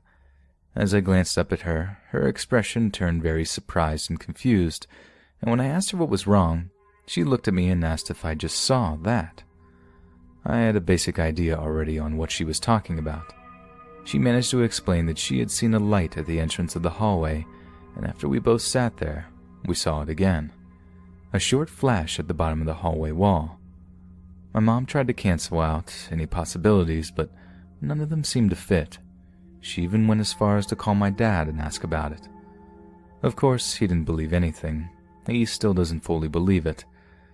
Anyways, as time goes by from then and things go back to normal after the occasional side conversation of, "Oh, I saw a light." And I guess fortunately, that's all it's been.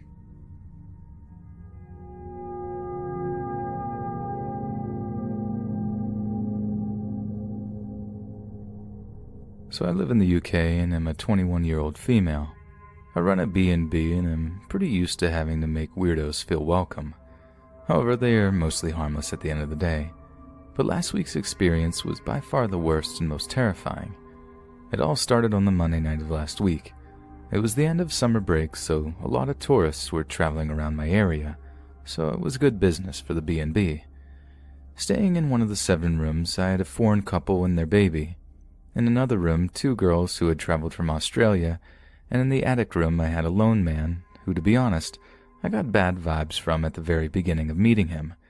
He was tall, had long greasy hair, dirty unkempt fingernails, and altogether he just looked very disheveled. He didn't really talk much either. He just asked what room he would be staying in, walked in there, and shut the door behind him. Still nothing too out of the ordinary, in my opinion. Unfortunately, it didn't stop there. Now, I spend most of my time in my personal hobby room. I mostly watch TV for a lot of the days and then go upstairs to my bedroom to sleep. I climbed the tall staircase and went to my room. I checked my alarm clock and it was only 9:30 p.m., so I thought I might just lie down and watch some videos on my computer. Halfway through watching my favorite movie, I was interrupted by loud knocking on my door. It wasn't an average knock, though. It was very aggressive. I looked through the peephole in the door and was surprised to see it was the strange man who was staying in the attic bedroom. I opened up the door and he started talking straight at me, not letting me get a word in, telling me that the water pipe in his room had burst and that there was water spurting everywhere and that he wanted me to fix it. I apologized to him and without questioning anything, let him lead me to his attic room. The first red flag was the fact that he shut the door and locked it behind him. The next thing was that there was no water anywhere. And then I remembered. There were not actually any water pipes in the attic. I don't know how I forgot, but I guess I was more worried about the guy asking for a refund than actually questioning whether he was being legitimate about the whole pipe burst thing. But now I was stuck. The only other people who were staying at the B&B were 2 floors below me, so they would never be able to hear me scream. I'm also a small woman, so I had no chance of being able to fight off this guy. I looked at him, and he shot me a yellow grin. He lurched for me, but I leapt out of the way. I noticed something sticking out of his jacket pocket. It was a knife handle. I pretty much ripped it out of his pocket and started swiping at the air with it. I bolted out of there and heard him running at top speed behind me until we got to the 2nd floor, where I heard him running back up to his room. I locked myself in my room and called the police department. I also called all the other guests on their landlines and told them to lock their doors and stay in their rooms. When the police arrived, they found the man hiding in the wardrobe in his room. I guess he freaked out when he heard the sirens. Apparently, he had only had one backpack. It contained a toothbrush, duct tape, a Stanley knife, a Phillips head screwdriver, and some intimate things which I can't even write down, but I'm sure you can guess what I'm talking about. They never found out for sure what he had planned on doing to me, but from the contents of his bag, we all had a very good idea. They took him away in cuffs, and thankfully I've never had to see him again. I plan on moving away at some point soon because I don't really feel comfortable with him knowing where I live. Also, every day I just see the grin he gave me as he was taken away, and his wild eyes.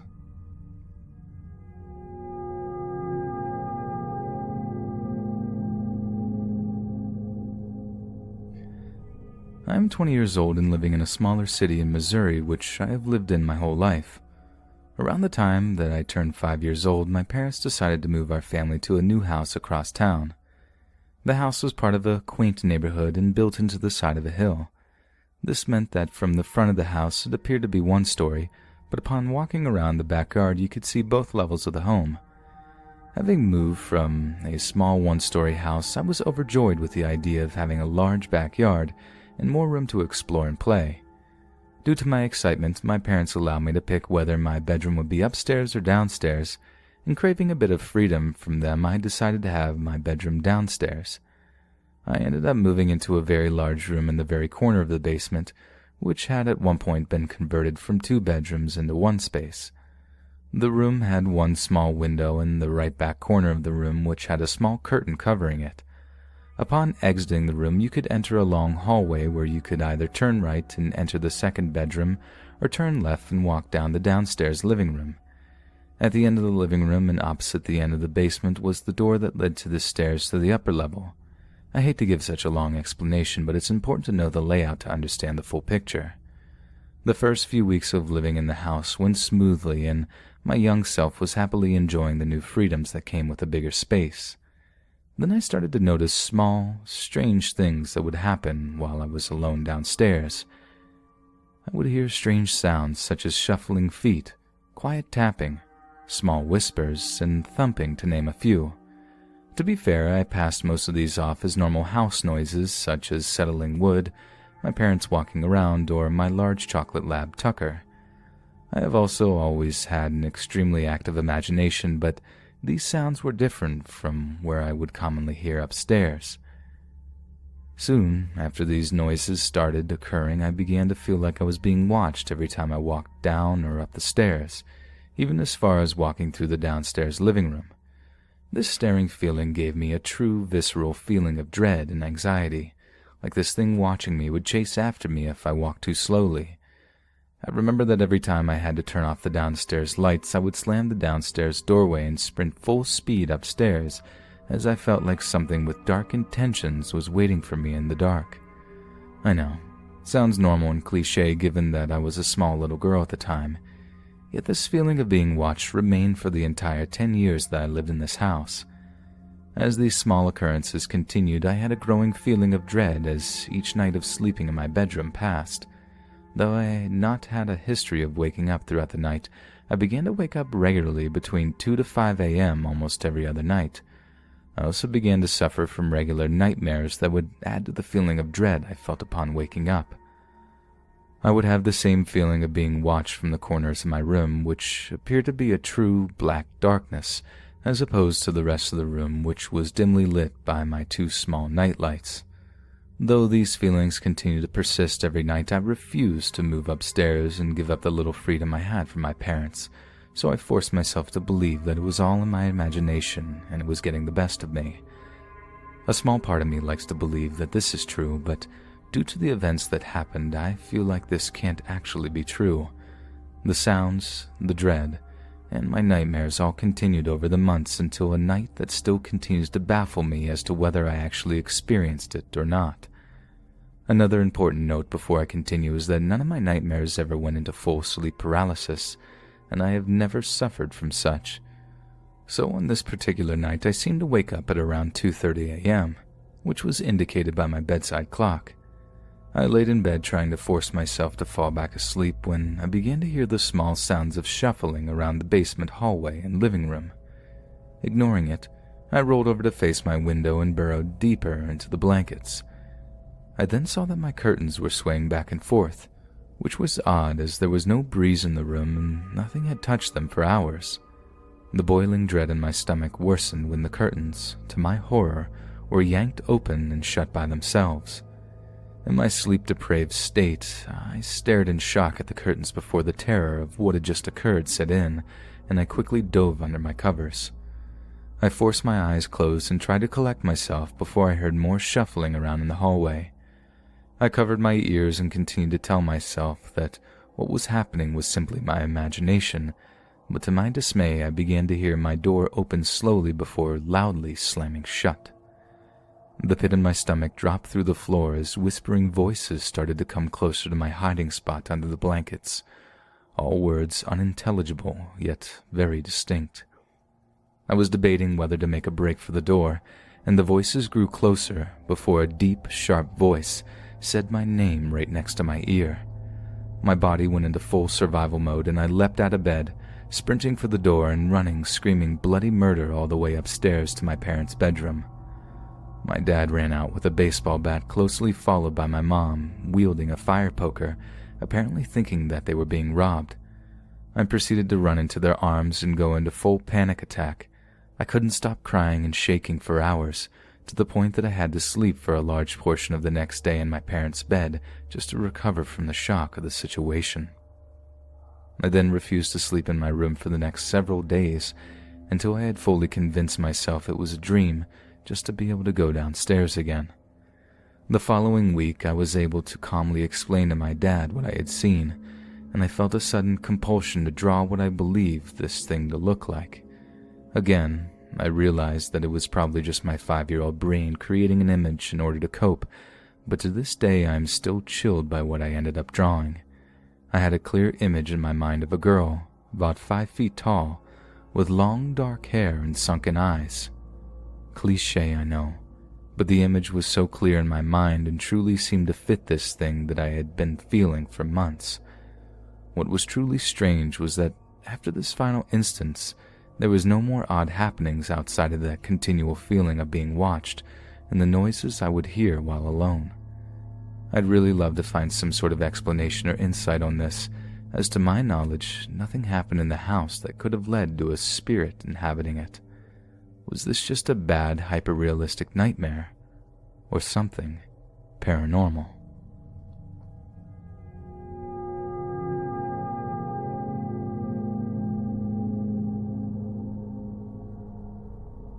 I'm a stay-at-home mom of 2 kids. My husband works nights and we often are awake before he gets home. Gets off at 7, usually gets home between 8 and 9. This happened the other day. We live in a townhouse-style apartment, so we have stairs which have sort of a lookout window over our living room. The other morning, I got up and got my son and daughter downstairs, changed, and fed breakfast.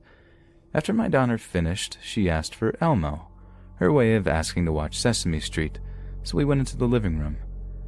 As I walked in, I saw out of the corner of my eye who I assumed was my husband watching us from the stairs, but standing back a little like he was not wanting to be noticed. I thought it was weird, so I turned to say something to him, but he was gone. Not even 5 minutes later, who should come walking in the door but my husband? Which makes me wonder, who or what was on my stairs?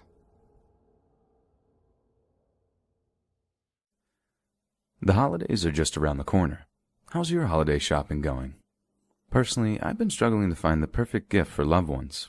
I really wanted to buy my parents something that has meaning. For a really special gift for the special people in your life, you've got to check out the Skylight Frame. Skylight Frame is a photo frame you can update instantly by email from anywhere. It sets up effortlessly in under 60 seconds. Just plug it in, use the touchscreen to connect to your wireless network, and enjoy. Sending photos to Skylight is effortless. Everyone in the family can just email them to your personal Skylight email address and they'll pop up in seconds. It is a black frame and a white mat, so it looks like a real photo frame that adds a beautiful touch to your home. Skylight Frame has a gorgeous 10-inch touchscreen. You can swipe through photos with your finger and even tap to thank the person who sent a photo. 100% satisfaction guaranteed. If you don't love your Skylight, they'll offer you a full refund. You can preload it with your favorite photos for a personalized gift. Important pictures of you and your significant others that they didn't even know you had. When I heard about the Skylight Frame, I thought, what a great way to display all the photos from my phone that may otherwise not get seen by my family. And now, as a special holiday offer, you can get $10 off your purchase of a Skylight Frame when you go to skylightframe.com and enter code READ. That's right. To get $10 off your purchase of a Skylight Frame, just go to skylightframe.com and enter code READ. That's skylightframe.com, promo code READ.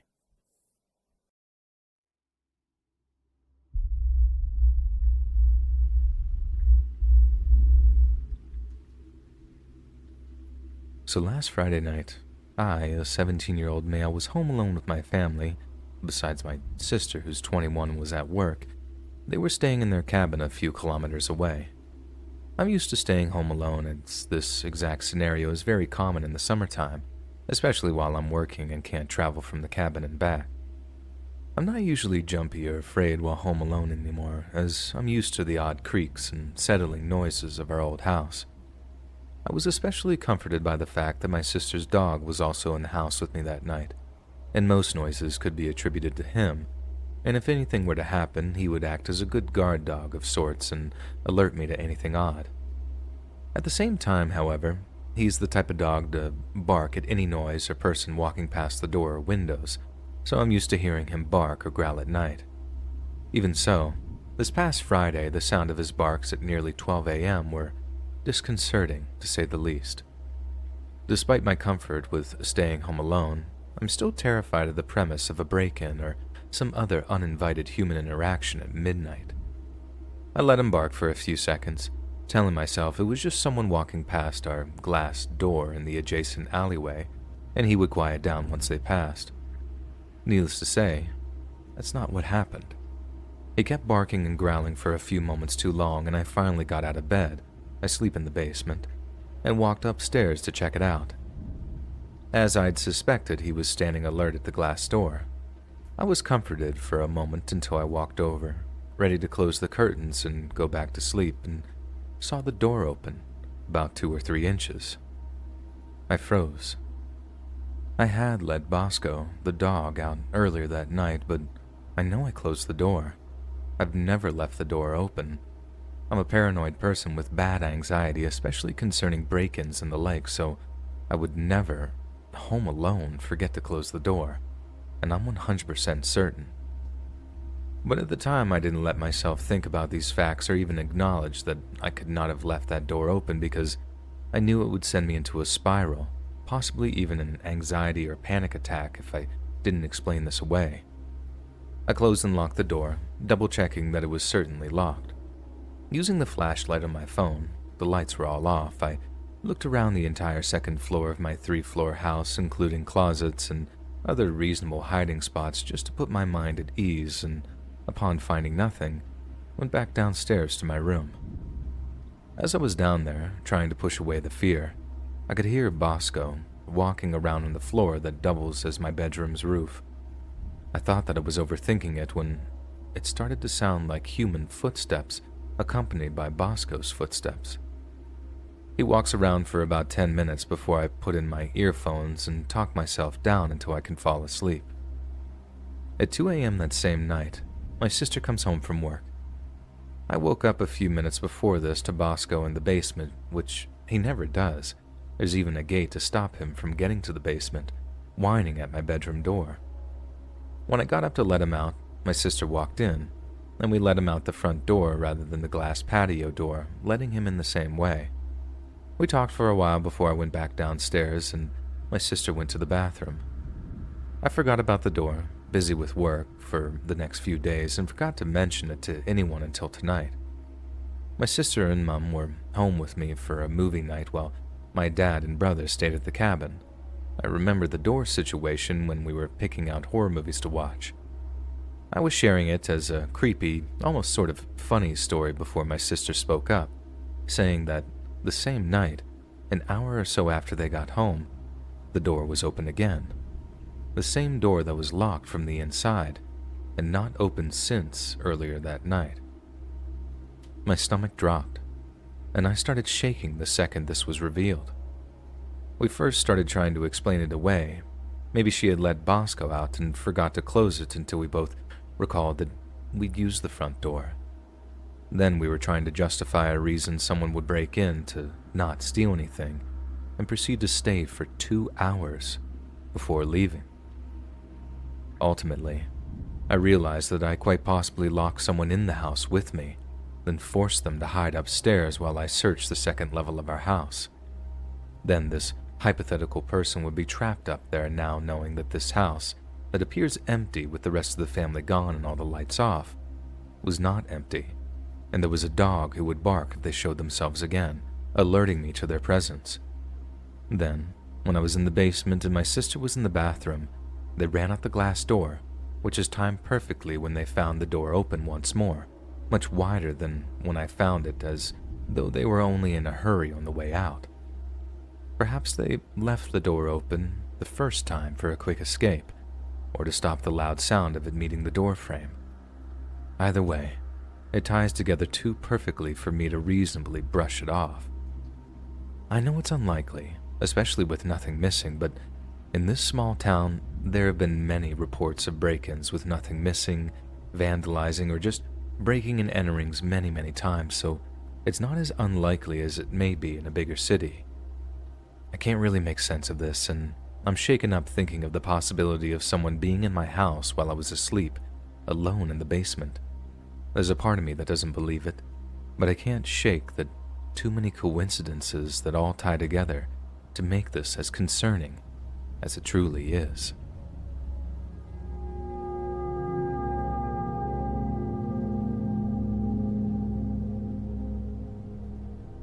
This happened over 20 years ago, but I often think back on it and how lucky I am to be here.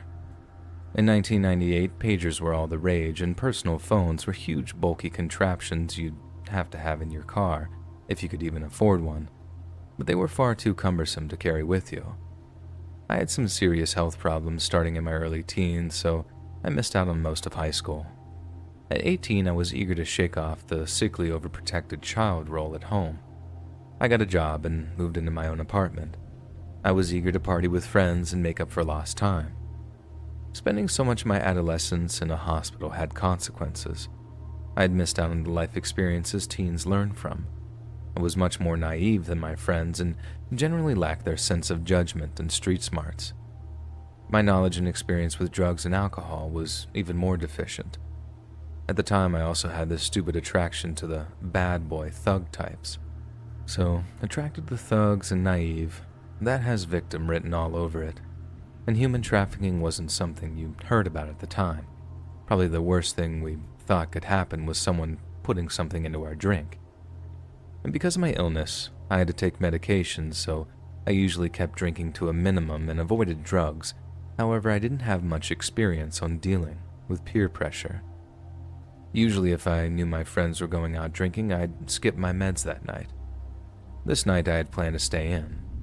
Later, 2 girlfriends showed up and insisted that we go out.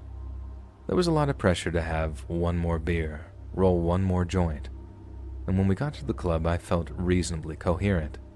It was super crowded. I started dancing with a guy with a 13 on his hand, and then suddenly I felt numb and couldn't speak. The next thing I remember, I'm standing out in the parking lot. It's cold and my best friend just slapped me. We're standing in front of a car I don't know. The guy I was dancing with is arguing with a male friend of ours, and 4 men who appear to be with the 13 guy are waiting in this running car. My BFF grabs my wrist and pulls me towards the front doors of the club, all the while yelling at me, "What were you thinking? Are you stupid? Do you want to die?" So it turns out, my friend had lost sight of me after I was dancing with this guy.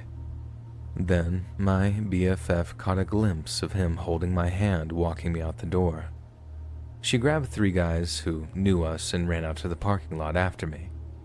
The car with the men had pulled around and they were trying to put me in the trunk.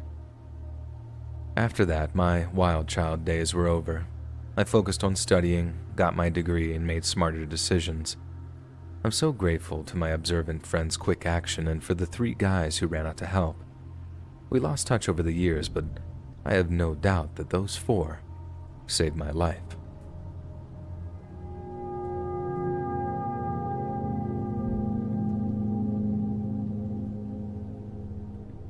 Around 3 to 4 years ago when I was 12, I was at my aunt's house visiting for camp. I was upstairs and saw the camera go off saying someone was at the back door. It was my older cousin, so I went downstairs to open the door. I was able to see him for a little bit before I actually got to the door. He looked so determined and focused on opening the door, and he spent less than a minute at the door, then he got in his car and just sped off. I didn't think much about this, honestly. All I thought was, oh, he must have been in a rush if he didn't bother to call us to open the door. I was even thinking about going to open the door and calling out to him before he drove off, but I was feeling kind of lazy that day. About 2 minutes later, the house phone started ringing along with my personal phone and my grandma's phone. I picked up, and it was another one of my aunts telling me not to open the door and to stay away from the windows. They told me they already called the cops, but that I should call again. I was very confused and asked what happened. They explained my aunt and cousin got in a very heated argument about the business she owned and left him $300,000 in debt the day before that led to him hitting her. The next day he came looking for her very upset but couldn't find her at the office. He proceeded to drive to my aunt's house while on the phone with some other family members, telling them how he was going to kill my aunt, his mother. I remember going to the kitchen and picking up a knife to keep it with me just in case. I was shaking while thinking about where to hide. He ended up coming back and he started walking around the house looking through windows before he sat at the front step. Luckily, I was on the second floor.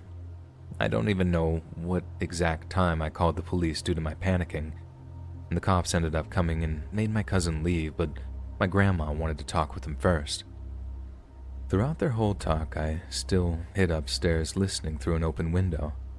I prayed she didn't mention my name in case he came back later in the night, and luckily, he never did. To this day, I'm so glad I didn't open the door.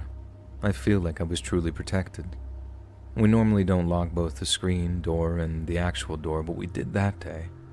He struggled so much with the lock screen door that he broke the handle. Luckily, he didn't open the door where he knew the code. This situation still gives me so much anxiety, and I don't understand how we went back to acting like nothing happened.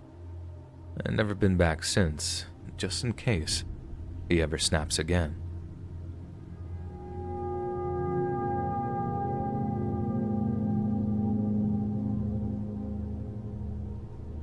This is fresh. I'm 17 years old, and I was at Tim Hortons drawing random people, and some guy came up to me and started asking me about my drawings.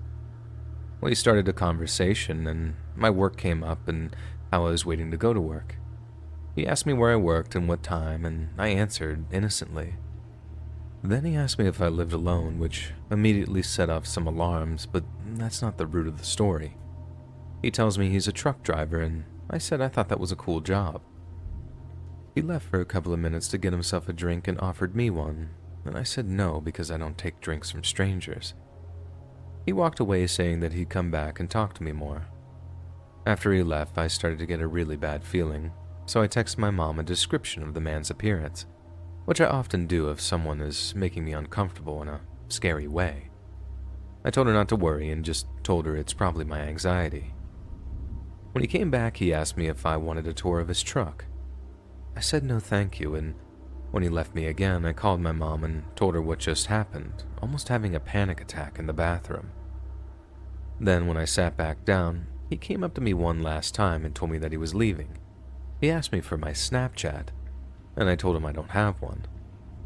I sat in my anxiety and watched him cross the highway to the parking lot of my work, which happens to also be a truck stop.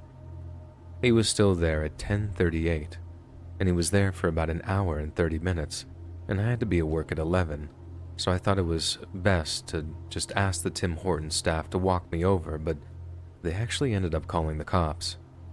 I didn't want them to call the cops. In fact, I was adamantly against it, but they did it anyway.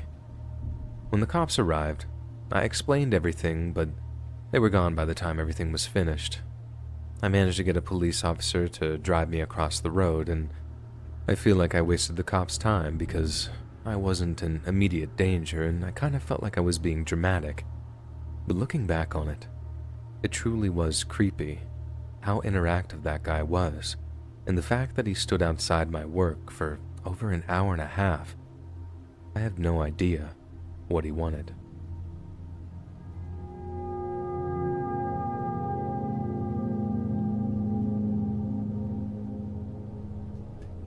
When I turned 18, me and two of my friends decided to take a trip to our local casino. We mostly just played simple games like slots and video roulette since it was our first time going to an actual casino. After losing some money, we decided to search for something to eat. Pretty much everything was way too overpriced, so we wandered around for quite a bit. Eventually, we reached a hallway along the border of the main floor. We made our way down the hall looking for food, but everything was closed. We started to notice that the hall was completely vacant of people. As we wandered further down the hall, we reached an oddly intriguing small room through a double doorway. This was the only entrance into the room. It was completely empty except for us three and about 10 to 20 slot machines. We were bored, so I decided to throw $5 into the slot machine and spin a few times. After my second or third spin, an odd-looking man, early to mid-30s, appeared from behind the slot machine, seemingly out of thin air. He began watching me play and started getting uncomfortably close to us. We weren't very worried since we outnumbered him 3 dudes to 1. However, we weren't very confused. We grew more and more uneasy the longer he stood there, not saying a word. Eventually, my friend decided to ask him what was up. The man looked at us for a second before asking if we were all brothers. None of us look even remotely similar, so we told him we were all just friends. He said, "Oh, that's great," and proceeded to ask if he could join our group. We told him that we all came together and lied in saying that we were actually planning on leaving soon. He told us that we should stay and play with him and says, "My good friend Rachel over there knows all the good machines," and points towards the other side of the room. We slowly peered around the machine and all immediately became horrified. Nothing else was in the room with us. He pointed into an empty corner. We all stand up from our seats and slowly back out of the room, not letting our eyes leave the man. Once he was out of sight, we turned around and sprinted down the hallway back to the main game room. We all vowed to never go back down that hallway ever again, and I never did. But curiosity eventually got the better of us. About a year and too many casino trips later, we're playing blackjack back at the same casino with a fourth friend. He gets bored and hungry and says that we should go look for food. After walking around looking for food, we made it back to the entrance of that very hallway that we vowed never to return to. The fourth friend said that we should go search there for food. The rest of us tell him no and explain to him that we can't go back down there. He asks why, so we tell him about our experience down that hallway about a year prior. He said that we're just BSing him and that there's no room of slot machines in the location we described. He explains that his mom was a worker at the casino and he would know if there was a rogue room of slots in the middle of nowhere. So we did the one thing we could do to convince him of our experience. We decided to lead him to the room. We made our way down the hallway and searched for the room, but after walking for a few minutes, we reached the end of the hall. Confused, we turned around and searched again, thinking that we had somehow missed it. No room. We came to the conclusion that they must have moved the machines out of the room since the casino changes things around quite frequently so people don't gain a sense of direction on the game floor. So we once again walked down the hallway in search of an empty room or at least a set of closed doors that would enter the room. Nothing. No doors even remotely close to where we remembered the room. We were completely dumbfounded and started to question our sanity. All three of us remembered the room in the same location, yet there was nothing. There was no room with slot machines, and there was no room at all. To this day, neither me nor my friends understand or can explain how this happened.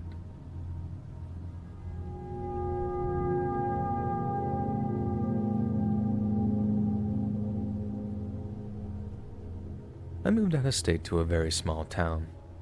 First day of moving in, a neighbor walking his dog greets me and introduces himself to me. He gives me a quick rundown that the neighborhood is filled with tweakers and other shady types. I took that as a general warning that that may be all I'll deal with. A few months later, he invited me over to his place to teach me how to do some woodwork. As we're making a shelf for my cat to sit on, he's asking me questions. To me, they were normal, everyday questions, but looking back, I realize now that he was trying to get information out of me. Why did you move out here from out of state? Who lives with you? Do you have any other family members in the state or area? Once we were done, we went to install the shelf, and he met my mom, who stays with me. He talks to her for a bit, and then we left to walk back to his place. He starts telling me that he can see our yard from his place and notices that I barely go outside with my dogs. Told me not to worry, that if someone breaks into our place that he can see them and shoot them from his room. That's when I'm thinking, how is that possible because you live over half a block away? Before I can question him, he asks me if I want to see more of the town. I'm like, sure, let's go. He walks to his car and pulls something out from the middle compartment and then tells me to get in his pickup truck. So I do while he's filling the gas tank up with gasoline. Once he's done, he walks to the driver's side and opens the door and drops a holster between us. He tells me not to worry about it as I look, trying to see if he has a gun or not. As we're driving, I realize that he hasn't said a word in 5 minutes, and this guy loves to hear his own voice. Another thing I notice is that we're on a dirt road and haven't seen a single house, trailer, or vehicle for a while.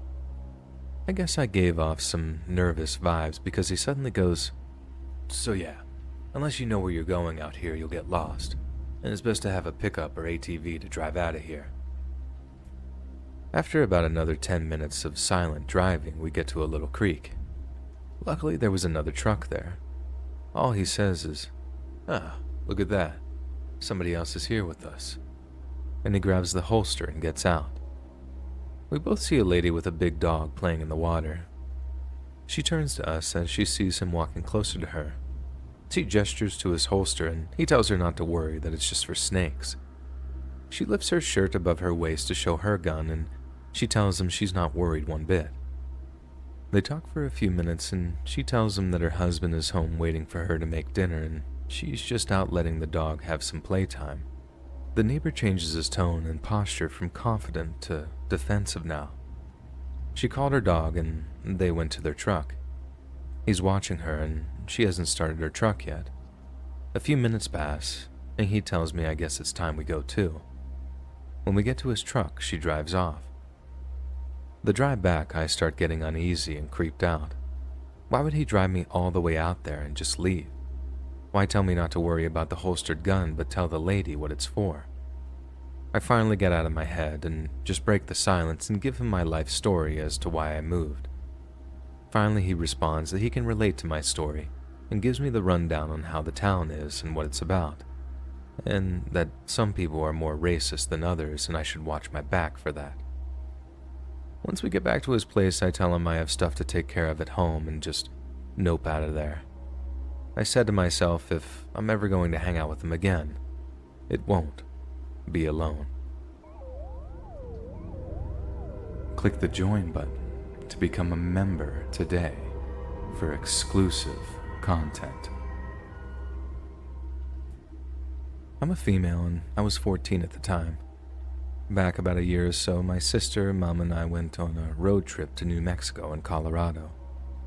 One night in Colorado, my mom and I were swimming in the pool. She got tired after a little and went back to the room. An hour or so later, I got out and walked to the elevator to go back to our room. I was wearing a one-piece bathing suit with my towel wrapped around my waist. I had my small backpack/purse and I wasn't wearing any shoes. It was about 10 p.m. and I didn't see anyone in the lobby, so I decided not to bother putting my shoes back on. Well, the elevator opened and I got in, but I saw an old guy trying to catch it, so I held the doors open for him so he could get in too. Big mistake. He walked in, thanked me for holding the door for him, but he didn't press a button for the floor he wanted. And immediately as the door closed, I looked over at him and this man was staring at my feet. I mean, it was almost comedic how obvious it was. His head was tilted all the way down and his eyes were just wide, staring, gaping at them. Then he started complimenting me on my looks while never looking up from my feet. "You're so pretty. You remind me of my wife." And stuff like that throughout the whole ride. Well, the elevator stopped on my floor and the old guy gets out with me. Luckily, he was staying on the other end of the hallway. Still, I didn't go to my room. I stopped in front of a janitor's closet and pretended to check my phone and root through my purse for my room key. After a little, I heard his door open and shut, so I looked down the hallway and saw that he was gone. As fast as I could, I went over to my actual room door and went inside fast, locking the door behind me. The following morning, I told my mom about it and she treated it like it was just some friendly old man with no social cues. That may have been the case, but Ted Bundy was also a nice guy, and I'd rather be safe than sorry.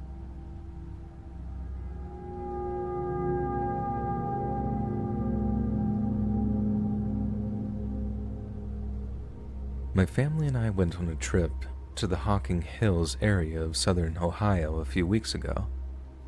There was a place that I always wanted to visit, the abandoned ghost town of Moonville Rail Tunnel. I've never been to this area, so I didn't know what to expect, but I did know that it was pretty deep in the woods.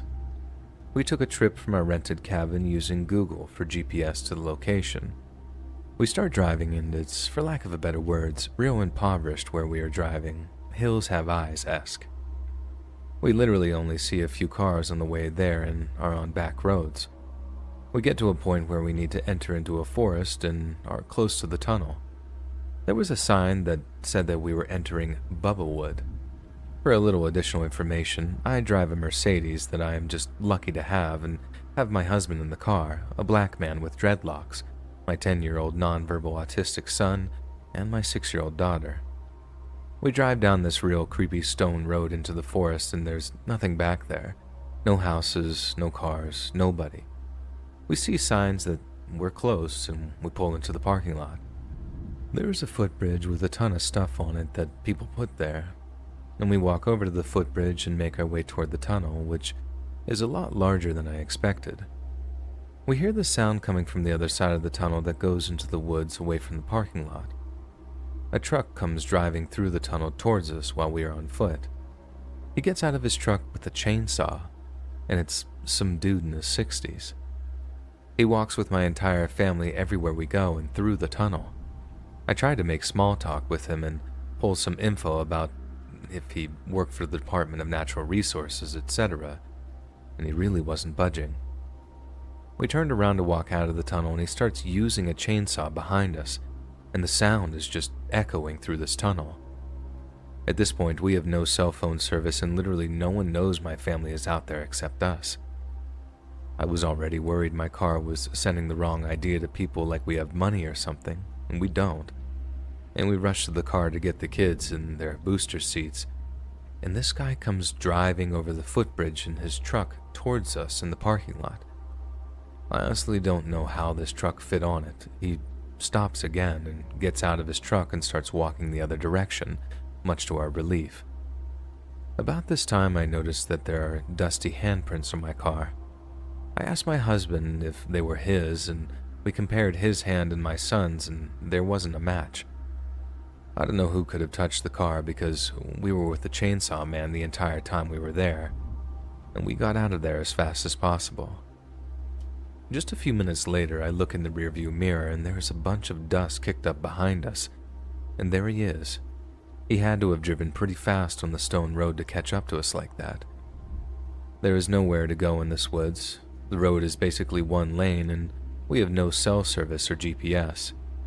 Every time I think we lose him, he's there again. I'm waiting for my tires to get popped or something, or for this guy to ram me off the road into a ravine in the woods. And finally we get out of these woods and I turn out and he's still following. We were following printed directions to get back and I ended up making a wrong turn in the excitement. The guy in the truck was finally gone and I turned around to go back past the stone road that goes into the forest. There is one lone house near this road and there's his truck, parked there. He had to have seen us drive onto this road into the woods and taken some back way to the tunnel. I don't know if he was just trying to protect the site from some graffiti or what, but he really creeped us out. It was like every scary movie trope rolled into one single event.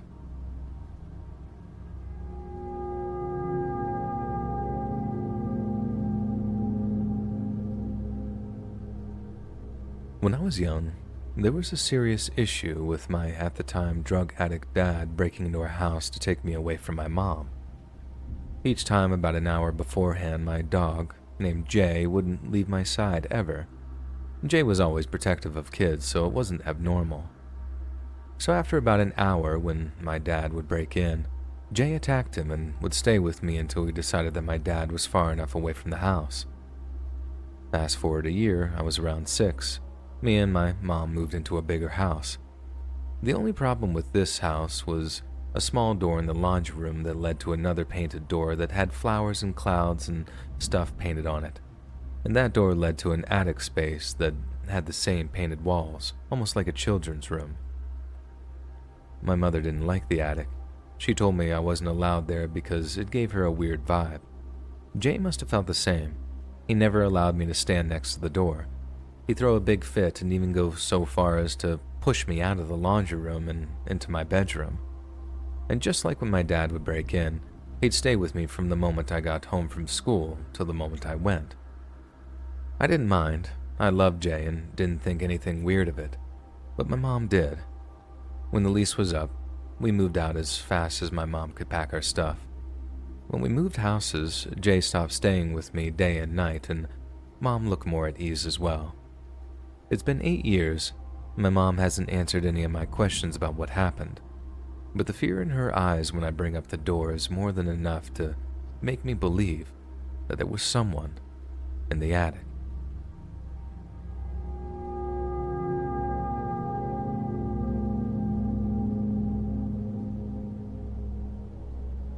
I'm a service technician, and my job consists of me being a glorified handyman for a bunch of different residential units located all over the city, all of which are owned by this one big letting agency. On this particular occasion, I was working in a large condo building, and I really do mean large. This place had exactly 37 floors and 4 different elevators serving the hundreds of different tenants. The elevators are in 2 groups of 2 with 2 large elevator shafts. Just picture one giant square that is the lobby and 2 smaller rectangles in that room that are the elevator shafts. The 2 shafts are identical looking. Sorry for all the seemingly pointless detail, but I only explain so you can see how easy it is to get disoriented as to which direction you're facing when you exit an elevator. Anyways, after completing some work on one of the top floor units, I realized I have to go all the way back down to the parking level to stop by a utility room. So I hop on the elevator and press P1 and take a lonely ride down almost 40 floors, but I arrive on the parking level.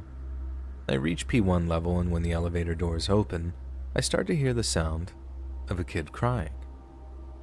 Obviously, because I'm not completely heartless, I find myself feeling bad for whoever it was and found myself wanting to find them so I could fix whatever the issue was.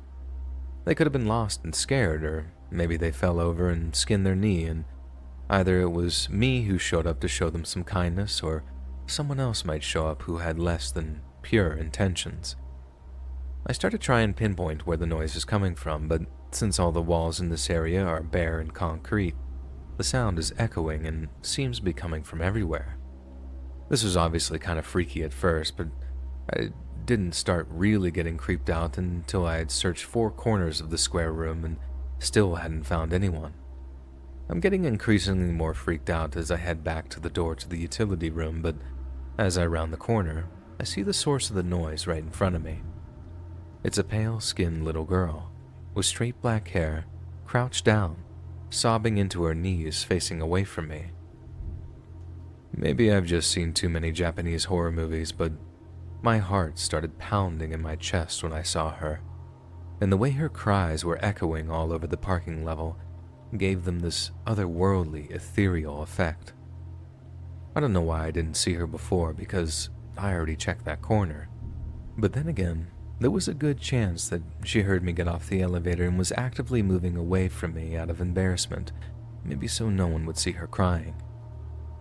For a moment there, I actually considered just running and getting out of there, because it honestly looked like something straight out of Ringu or The Grudge or something. When I asked her what was wrong and if she needed help, I was legit filled with this feeling of momentary regret, thinking I was about to get my soul eaten or something, that she'd turn around and have no face or a giant face-splitting mouth filled with razor-sharp teeth. Obviously, when she did turn around, she was just a totally normal, upset little girl who managed to get herself turned around in the admittedly confusing parking floor layout. I ended up escorting her back to the concierge desk so security could help her get back to her room, where her parents were probably equally upset that their little girl had just gone missing. The whole thing was definitely the spookiest moment of my career, and I appreciate it might sound a little anticlimactic, but I defy anyone to have been there and not been seriously freaked out by that sound of her cries echoing off of all 4 walls. I mean, you could have recorded it to put it in a horror movie or something, and it would have made for the scariest part of the movie.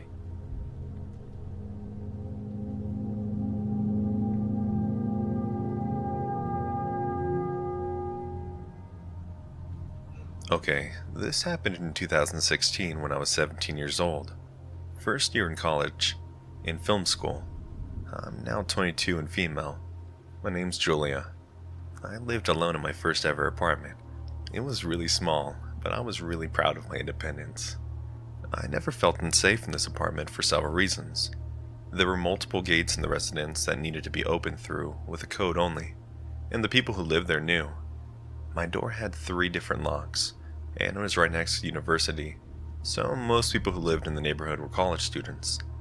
Nothing bad had ever happened in the neighborhood before. I've always had been very careful with locking the door when I left my house. I'd always check twice. I have a slight OCD, so this one time I leave to go to class, and I locked my door. But for some reason, I couldn't get the key out of the lock. It was completely stuck. So I went to get the caretaker of the building to help me get it, but he wasn't there, and I was getting late for class. So I went to class with the key still in the lock. I took off the keychain first so it wouldn't be too noticeable. When I got home, the caretaker was back, so he came with me to help me, but we couldn't get it out of there. For 15 minutes until somehow he did. He told me the lock was damaged, but that I didn't necessarily need to change it, if only if I locked it once instead of twice. I just said, okay, and that was the end of it. I really wasn't worried because of how safe I felt in the building. Flash forward to 2 months later. I was taking out the trash one night around 11 p.m. While on the phone with my sister, I remember telling her that I was out taking the trash. Then that I would take a shower afterwards before heading to a party. As I previously said, I always lock the door, even just to take the trash out. Because of my lock being damaged, I only locked it once. When I got back to my apartment, I found the door unlocked, which immediately alarmed me. So I went into the apartment and locked the door immediately, with 3 different types of locks. When you walk into my apartment, which is just 215 square feet, you have the main room in front of you, and the bathroom door immediately to your left. I had left the bathroom door slightly opened, enough so that I could see that there was a man in my shower, turning his back to me. Naturally, when I saw this, I tried to open the door and leave as fast as I possibly could, except my main lock was damaged from the 2 months earlier, and I couldn't open it no matter how hard I tried. In this moment, all I could think of was the fact that he had to leave as fast as possible. I jumped out the window without really thinking. I figured it was the only solution, except I lived on the 2nd floor, so I completely smashed my ankles in the landing. I started running in whichever way I could. When I got a little bit further from the building, I looked back. The man was there, at my window, watching me run away. I thought of 2 possible outcomes. Either the man was going to jump and chase me, except I wouldn't get far with my twisted ankles, or he'd get scared of the height and be locked in my apartment. Thankfully, he picked option 2. I went to hide in a bush a little further and called the police, who arrived in just 10 minutes because I lived close to the station. They pushed my door open and the man was just sitting there on my couch, holding a kitchen knife, waiting for me to come back. Like he didn't think I would call the police. They arrested the guy and later told me he'd already been arrested for sexual assault. The R word, attempted kidnapping, and attempted murder. They also told me how everything had happened. Like I said, it was a very friendly neighborhood with mostly college students, so he got inside the building by other people holding the door for him. He then heard me telling my sister I was going to take a shower, which is why he was waiting for me in the bathroom. He crocheted my lock while I was taking out the trash. He apparently noticed me on school campus and followed me to my house several times before, succeeding to actually come in. He stayed inside waiting for me because I had recently changed my phone, and the previous one was still on the table, so he thought I didn't have my phone with me to call the police. I don't live there anymore, but after that, to get into the building, we all needed identification proving we lived there. Building IDs were created, and we had to scan them every time. It was the only way to go inside the building. Nothing bad happened in the neighborhood after that. It's back to being very peaceful and friendly. Hey friends, thanks for listening. Click that notification bell to be alerted of all future narrations. I release new videos every Monday, Wednesday, and Friday at 7 p.m. Eastern Standard Time. If you got a story, be sure to submit them to my subreddit, r/Let'sReadOfficial, and maybe you can hear your story featured on the next video. And if you want to support me even more, grab early access to all future narrations and bonus content over on Patreon, or click that big join button to hear about the extra perks offered for the channel.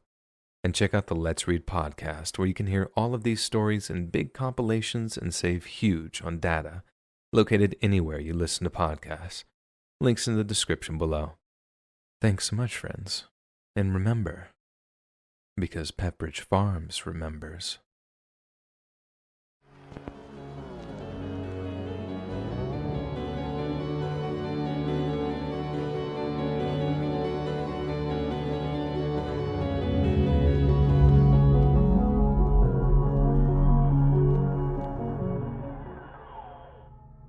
As a girl, the scariest thing about playing video games online is most definitely the weird interactions I have with random guys.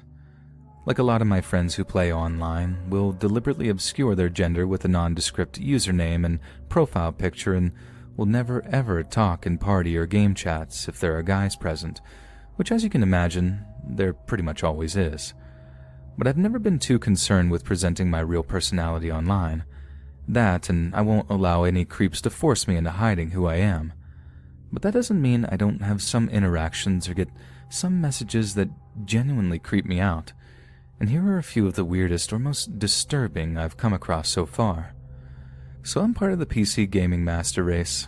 Over the past few years, there's been an increasing amount of use of the Microsoft Party Chat thing for games purchased using the Microsoft Store. But generally speaking, the app we use to organize and communicate is Discord.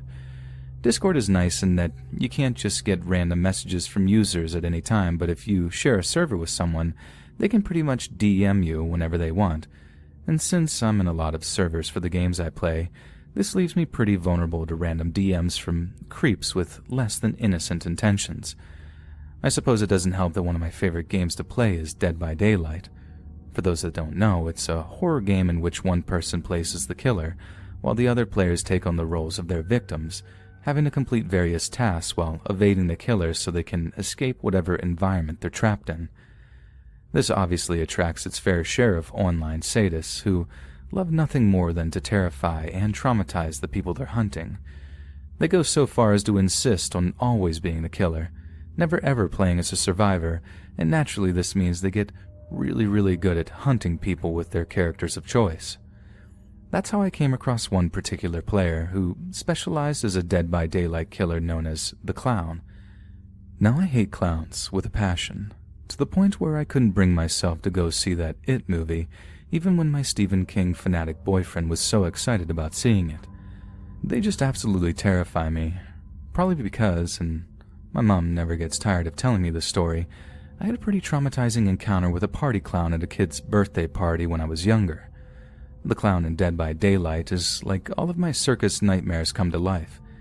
It kind of looks like a combination of a clown and a ringmaster, but has allusions to other circus stuff on him too.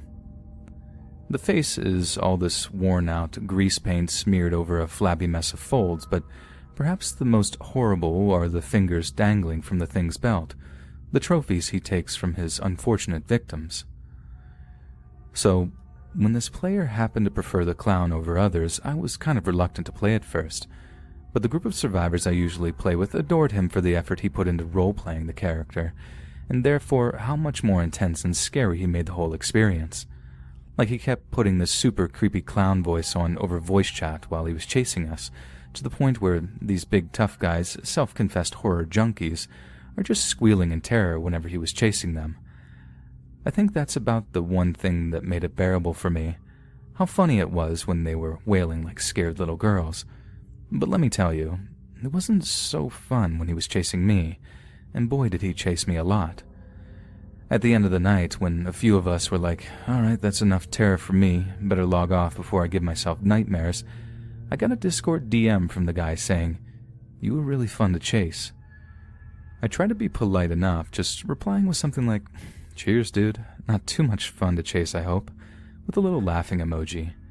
Then he follows up with what seemed like was going to be a really long message, like the typing notification thing was going off for like a good few minutes, while I'm like, please don't be creepy, please don't be a creep. Then instead of some big long message, he only sends me a few words. I wish this was real. It was creepy enough sentiment on its own, but the thing that got me was that there was absolutely no way he spent so long typing out just 5 words.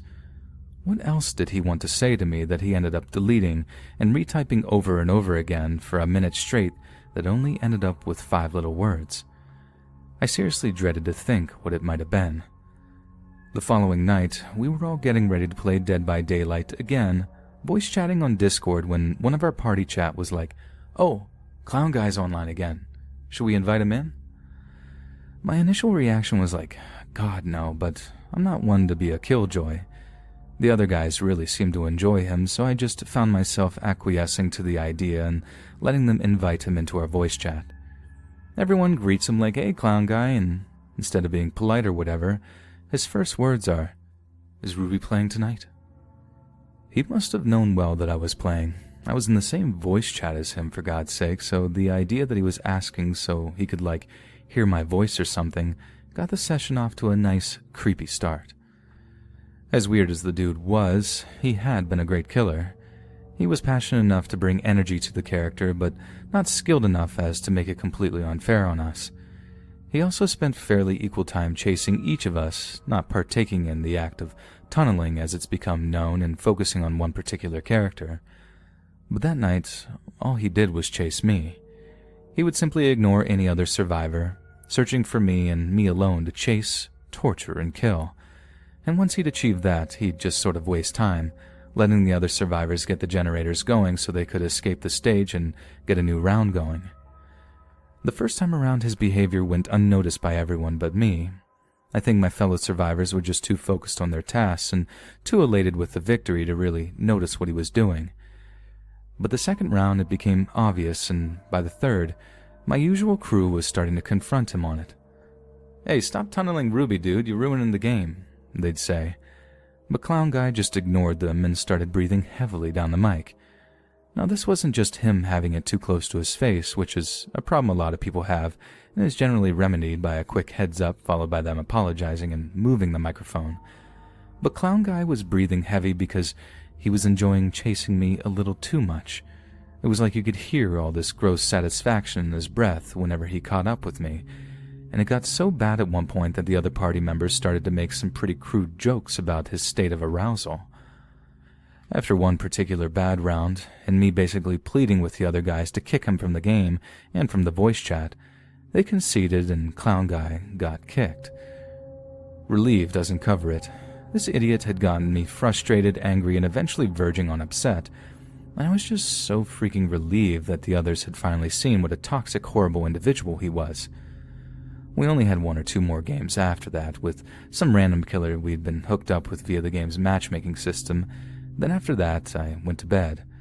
But as I was reveling in affection for my regular gamer friends, I forgot to do one little thing that would separate me and Clown Guy forever. And the next morning, when I woke up, I found a little red iPhone notification marker for Discord that had a number on it in its high 50s. I should have guessed what it was, or rather, who it was, that had caused so many notifications overnight, but I guess it just didn't quite register in my half-asleep brain. So I opened the app and read the messages.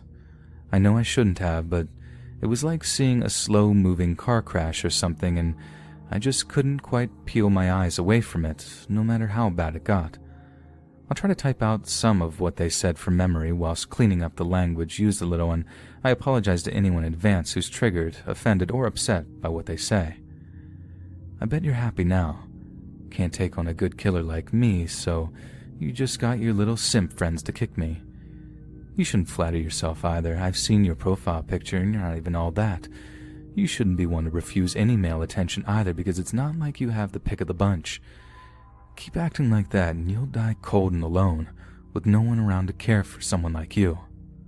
You shouldn't go thinking you're safe either. I spend my life hunting down people like you, both in real life and in that dumb game. I asked enough questions about you when you were offline to figure out exactly where in the UK you live, and if I wanted to, I could be in your city and tracking you down tomorrow. I got the money, the time, and the patience. I will find you if I want to. And when I do, you'll pray for death before the end.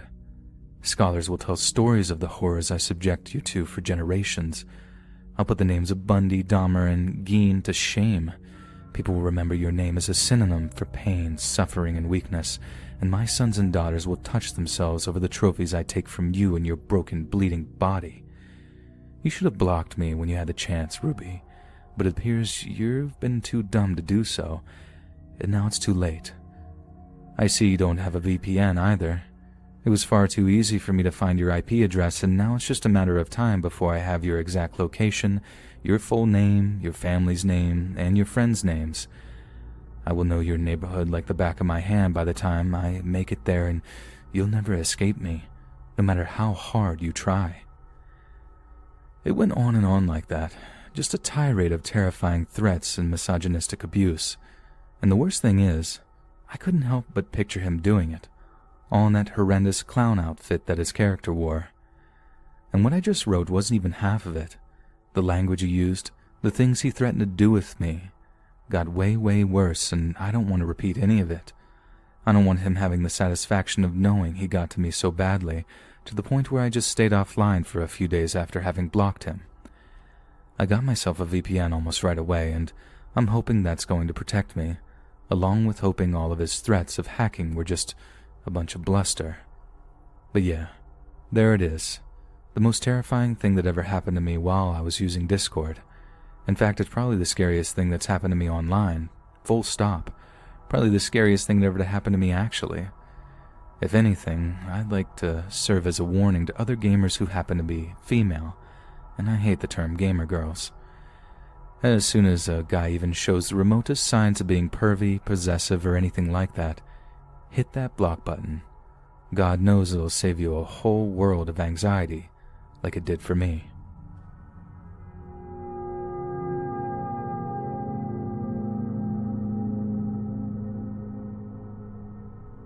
My son used to be very active on something called Discord, which, from what I understand, is a messaging app for people who play video games. It allowed him to talk to people from all over the world that play the same games as him. So at some point, he broke the news to us that he'd been talking to a girl over in the UK named Lori. She and he had become friends, playing some sort of pirate game, playing together most days and talking pretty much all the time when they weren't at their computers. And eventually, he just up and asked her if she wanted to be his girlfriend, and she says yes. It was definitely a new concept for someone like me who grew up at a time when cell phones weren't even a thing, but I understand that we live in the digital age where new methods of dating are coming to the fore, so I just tried to be happy for him, as any mom should when their kid gets their first girlfriend or boyfriend. Plus, with an entire ocean between them, it's not like I have to worry about them getting accidentally pregnant or something. However, one Sunday afternoon, my son emerges from his boy cave for what seemed like the first time in days, walks into the TV room where me and my husband are sat, and with a very concerned look on his face. We asked him what the matter was, and he just kind of shrugs, tells us everything is cool, and then just kind of wanders out again. So as you can imagine, me and my husband give each other a look as if to be like, what was that about? My husband gets up, follows our son into the living room before gently prodding him about anything that might be bothering him. From what he told me, our kid was just doing that typical boyish thing of pretending that everything was fine, but in a way that tells us that he's obviously upset about something. My husband then told me he asked after Lori, with our son responding in almost a visceral way of like, why are you always in my business, blah blah blah. He'd obviously touched on a sore subject, so our general conclusion was that he and Lori had broken up, and he just didn't want to talk about it. We weren't about to press him on it, so we kind of just left him to it to get over and move on to someone new. But over the next month or so, our son seemed to get increasingly depressed. He'd spend more and more time up in his room, only ever coming out to go to school or eat dinner and then just retreating back to his little boy cave. Like I said, we figured this was because he'd split up with his internet girlfriend, but one time my husband was walking past his room and blatantly heard him talking to someone via his little voice chat Discord thing, addressing them as Babe and, at one point, Lori. So apparently they're still talking at that point, but we still assumed that they were having relationship issues, putting it down to the fact that they were like thousands of miles apart. I know long-distance relationships don't work at the best of times, even when people were just a few states away from each other.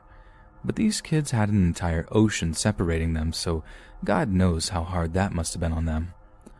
Only, as we came to learn, that wasn't exactly the problem. It was something much, much darker. So as I said, our son seemed to be getting more and more depressed over the course of the month, and it got so bad that at one point that me and my husband discussed getting him a therapist or something to nip the problem in the bud before it could morph into something less easy to deal with. But suddenly, out of apparently nowhere, he just perks up. One day he's looking better, feeling perkier, and is considerably more talkative. He actually seemed keener on spending more time with us too, which for a 16-year-old boy struck us as very unusual. I mean, not that we were complaining. It was nice seeing him feeling better about things, and we put it down to him meeting a new girl or just shutting out Lori from his life. This kind of sunny behavior carries on for like a week or so until one Saturday, when after coming down for breakfast, we don't see or hear from him for the rest of the day. Late in the afternoon, my husband goes up into his room, knocks on the door, and asks our son if everything is okay. He comes back down into the TV room, tells me there was no reply after knocking, then asks me if I'd seen him leave the house at all during the day. I tell him no, that if he had gone over to a friend's house or whatever, that he certainly hadn't let me know. Then my husband just kind of shrugs, tells me he has a headache, then walks off to the downstairs bathroom to get an aspirin from the medicine cabinet. Next thing I know, I can hear him springing down the hallway and up the stairs, his feet like boom, boom, boom as he rushed up to our son's room. I'm super confused, like what's going on, before walking out into the hallway. From where I'm standing, I can actually see into the downstairs bathroom, and what I see makes my blood run cold. We usually kept all our pain pills and other such medication in a little plastic first aid kit style thing. We kept that thing stuffed to the gills. And there it was, lying on the bathroom floor, almost completely empty. Then, like my husband before me, it hit me what had happened. So I sprint up to my son's room where I find my husband leaning over our boy's bed, shaking him like, "Wake up! Can you hear me? Wake up!" There's a pool of puke sitting on the bed next to his head, and he's completely unconscious, and there are empty pill trays lying on the floor nearby. As soon as I walk in, my husband runs back downstairs to call 911, and I take over the shaking and the wailing, begging him to open his eyes. Now, the only light in the room was coming from his computer monitor, so at one point I look over to it and see one of the most haunting things I'd ever seen in my life. On the screen is a webcam window from the Discord thing I mentioned, and it displays the body of a young girl that's just kind of dangling in midair. It took me a second to realize what I was looking at, but when I did, I almost screamed the house down. She was hanging from something. I tried not to look, I really did. I just tried to focus on my boy as his dad ran back upstairs with emergency services on his cell. I should have told him not to look, but I was just distraught. I could barely speak as he walks back into the room and starts describing our son's condition to the dispatcher on the other end of the line. He's frantically talking away when he does pretty much the same thing as me, turns around to see the webcam window open and the girl's body hanging on the screen. He just froze and stops talking, long enough for me to be able to hear the dispatcher say, "Sir, are you there, sir?" At which point he snaps out of his daze and carries on talking to the person on the other end. It was he that then had the same presence of mind to turn off the computer, all the while giving the EMTs her home address and begging them to arrive as quickly as possible. Our son was taken to the hospital where he promptly has his stomach pumped. We stayed all night, waiting in the visitors area, and when a doctor finally approached us with an update on our son's condition, I found my heart racing as I prepared for the worst.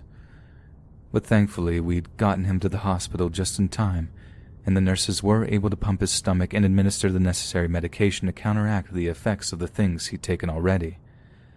He survived, barely, but the same couldn't be said for the girl on the computer screen, who we assumed was this Lori girl he'd been in the long-distance relationship with.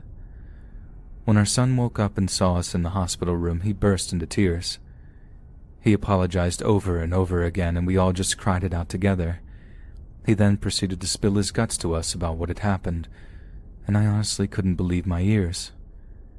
It turned out that they'd formed a kind of pact together just the week before, right around the same time he seemed to have perked up and gotten out of the funk he was in. Apparently, that was what did it. That she and he had figured out a way to escape the pain they were suffering, and that the revelation had been some kind of boost to him, as morbidly insane as that sounds. We went ahead with booking him into therapy, and he's doing much, much better now. We don't monitor his online activities, as he figured he'd just find a way to subvert us, but we definitely don't allow him to have a computer in his bedroom anymore. And since then, me and my husband have made an effort to acquaint ourselves with the darker corners of the internet, and believe me, there are some days I wish I hadn't. Because my God, are there some horrendous things out there, things I wish I'd never seen, and that I'll never be able to get out of my head.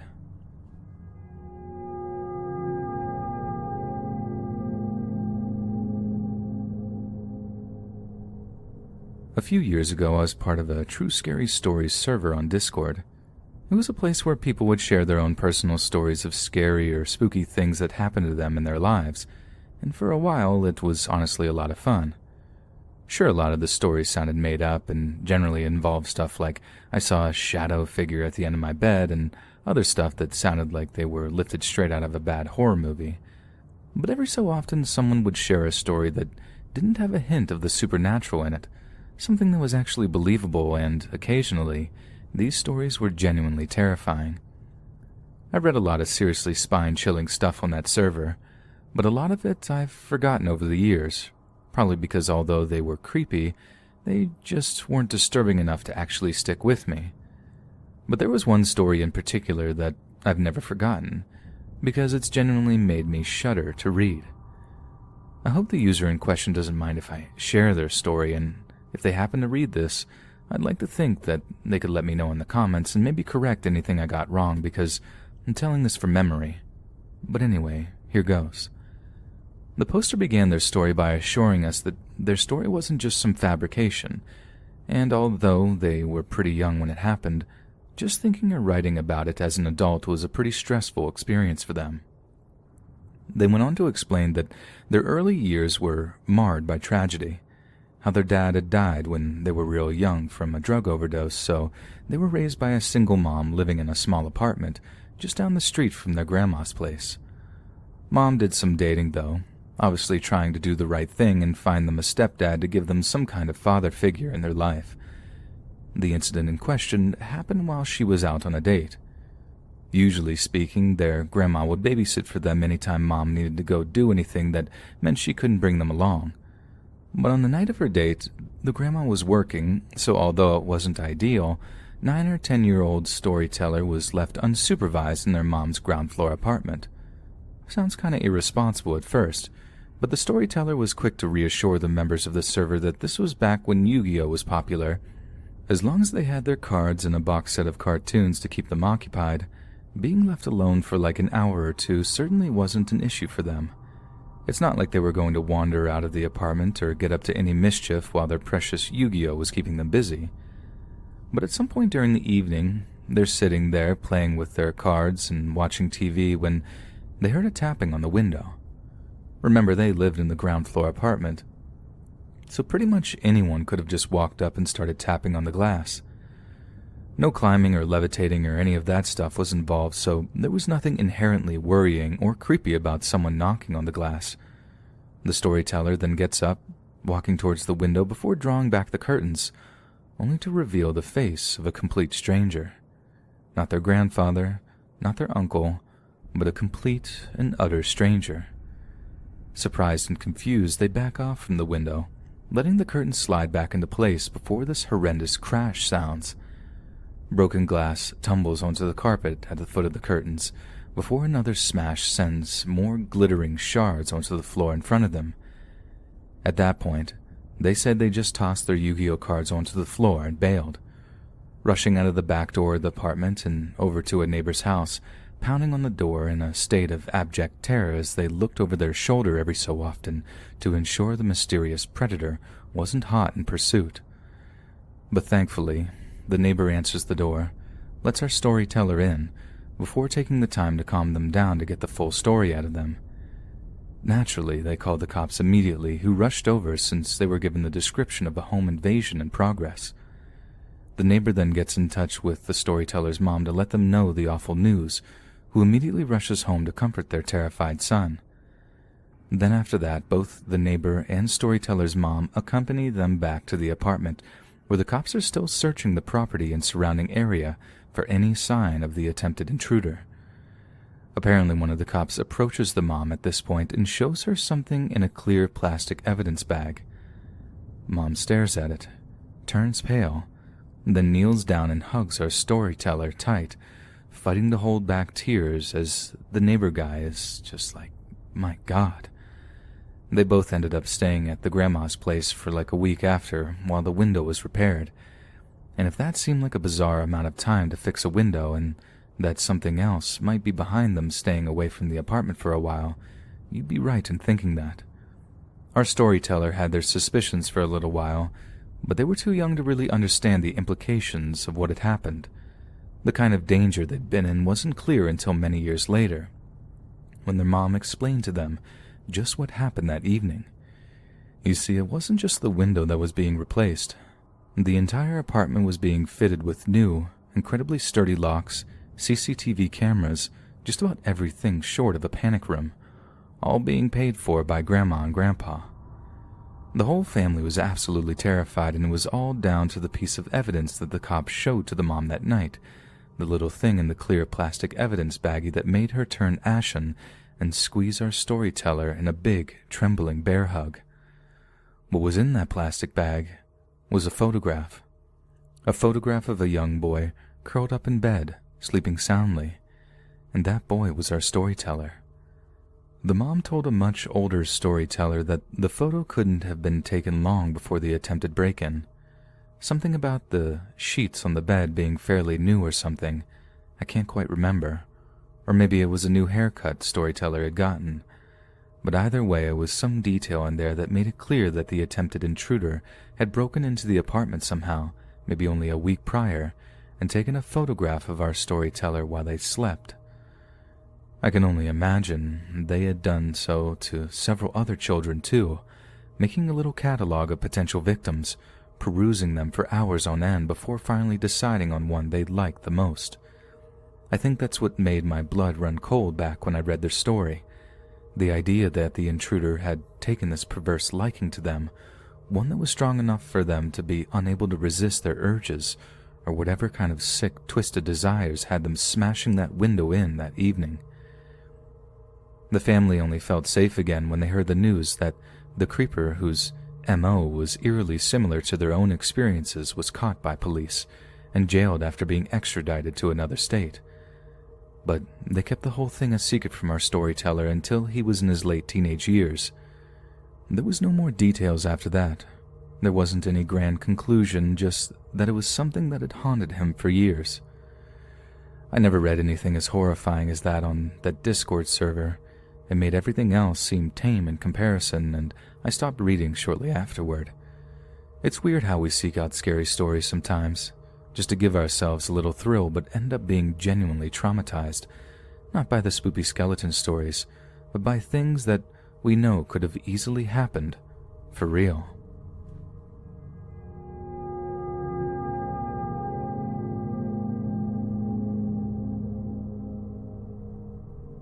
I used to play a lot of Insurgency Sandstorm with a fixed set of guys and a few girls, and we used to organize using a Discord server. People came and went as time went by, but there were a couple of us that actually stayed in touch quite frequently outside of just organizing gaming sessions and became pretty good friends. Insurgency, for those that haven't played it, is one of those hyper-realistic military shooters that tends to get really, really intense and occasionally downright terrifying when it's at its best. I'm not saying we had this proper Band of Brothers vibe going. I know it's only a video game, but like I said, a handful of us ended up being pretty good friends and bonding over the intense level of teamwork required to win rounds, not to mention the sweaty-palmed, adrenaline-fueled firefights.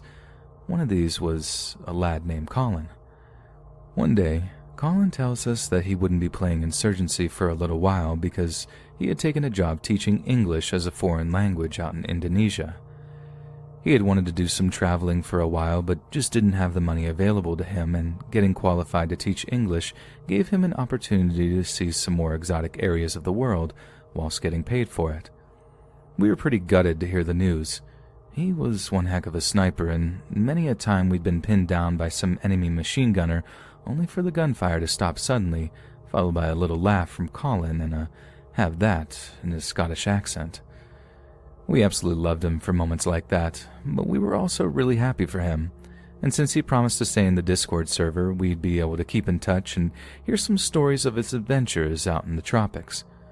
So a few months go by, and we're enjoying hearing the stories of his travels, along with being updated with photos of him exploring some pretty remote parts of Indonesia.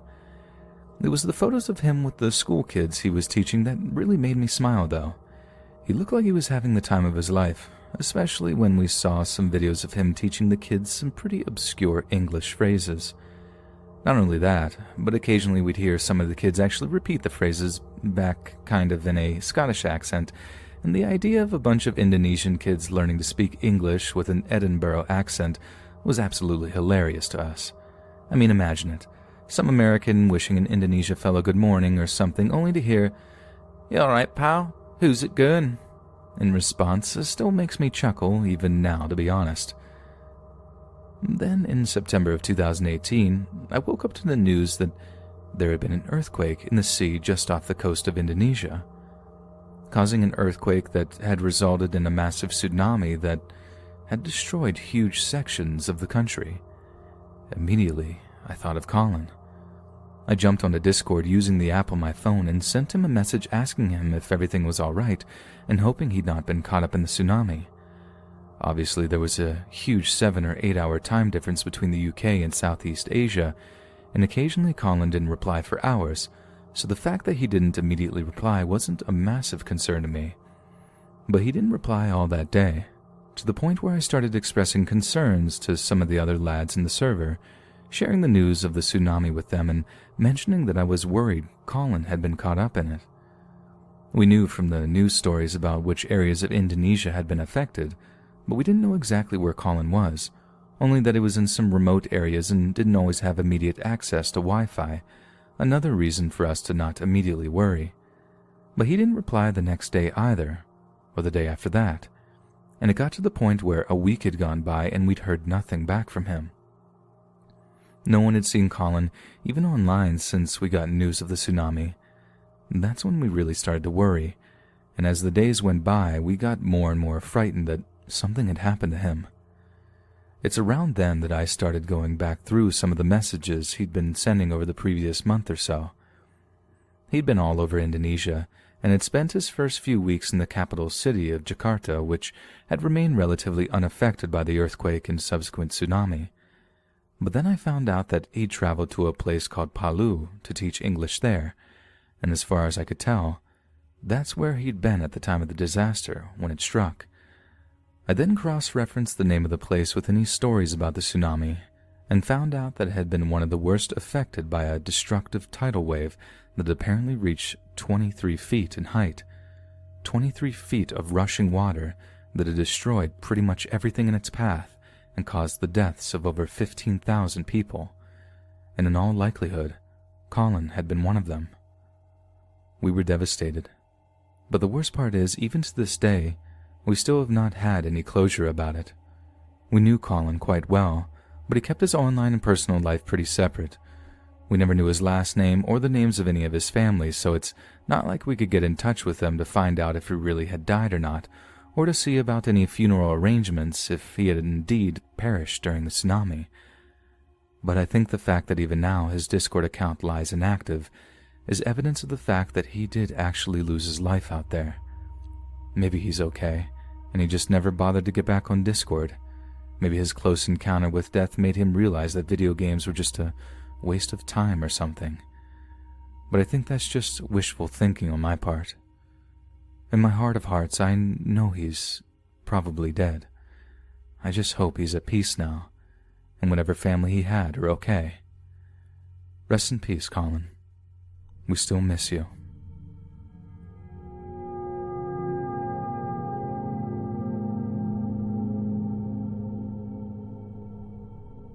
So a few years ago, I matched with a girl on Tinder who I ended up having some serious chemistry with. We go for coffee, coffee ended up being drinks, drinks ended up with sparks flying, and then boom, we're in the middle of this whirlwind romance. We're texting all the time whenever we're not just spending days at each other's apartments, fantasizing about taking vacations together, all the stuff two young people do when they got that new relationship energy going. But then one day, right when I think things couldn't get any more perfect, she sits me down with the obvious intention of having a pretty serious talk. I figured it was like a breakup type thing, so I braced myself for the worst. Only it's not quite as bad as I feared.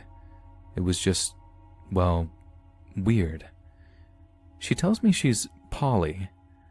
At the time I had no idea what that meant, so I just sort of stared back at her with this confused look on my face, prompting her to explain that poly is short for polyamorous. For those that aren't entirely savvy with the term, it's basically a fancy word for when someone practices open relationships. The girl says she can commit to me, but that she'd have to be free to see other people, albeit in a less serious capacity. Being young, dumb, and totally besotted with her, I agreed to it, and it ended up being the worst decision I'd ever made. I started off by telling her she could do what she wanted, but only as long as she didn't tell me about any of it. She agrees to this, but as the weeks went by, I did start to get a little jealous. She sought to remedy this by introducing me to the app that she'd used to find other polyamorous types to hook up with, a little thing called Discord. Now, apparently it's primarily used for communicating in video games, but I learned that people use Discord for all types of weird stuff, including hookups. The girl tells me I'm welcome to join the server she was a part of and look for someone who was open to something casual. Fair's fair, I thought, so I did. I made an account and got her to invite me to a little server that was innocuously called The Farm, despite having absolutely nothing to do with anything remotely agricultural. So upon joining, the girl introduces me as her partner and gets a few of the members to walk me through all the various channels and such. They were actually pretty nice, talking me through some of the elements of polyamory and waxing lyrical about how nice the girl I was seeing was, which, I don't know, kind of warmed me up to the whole idea.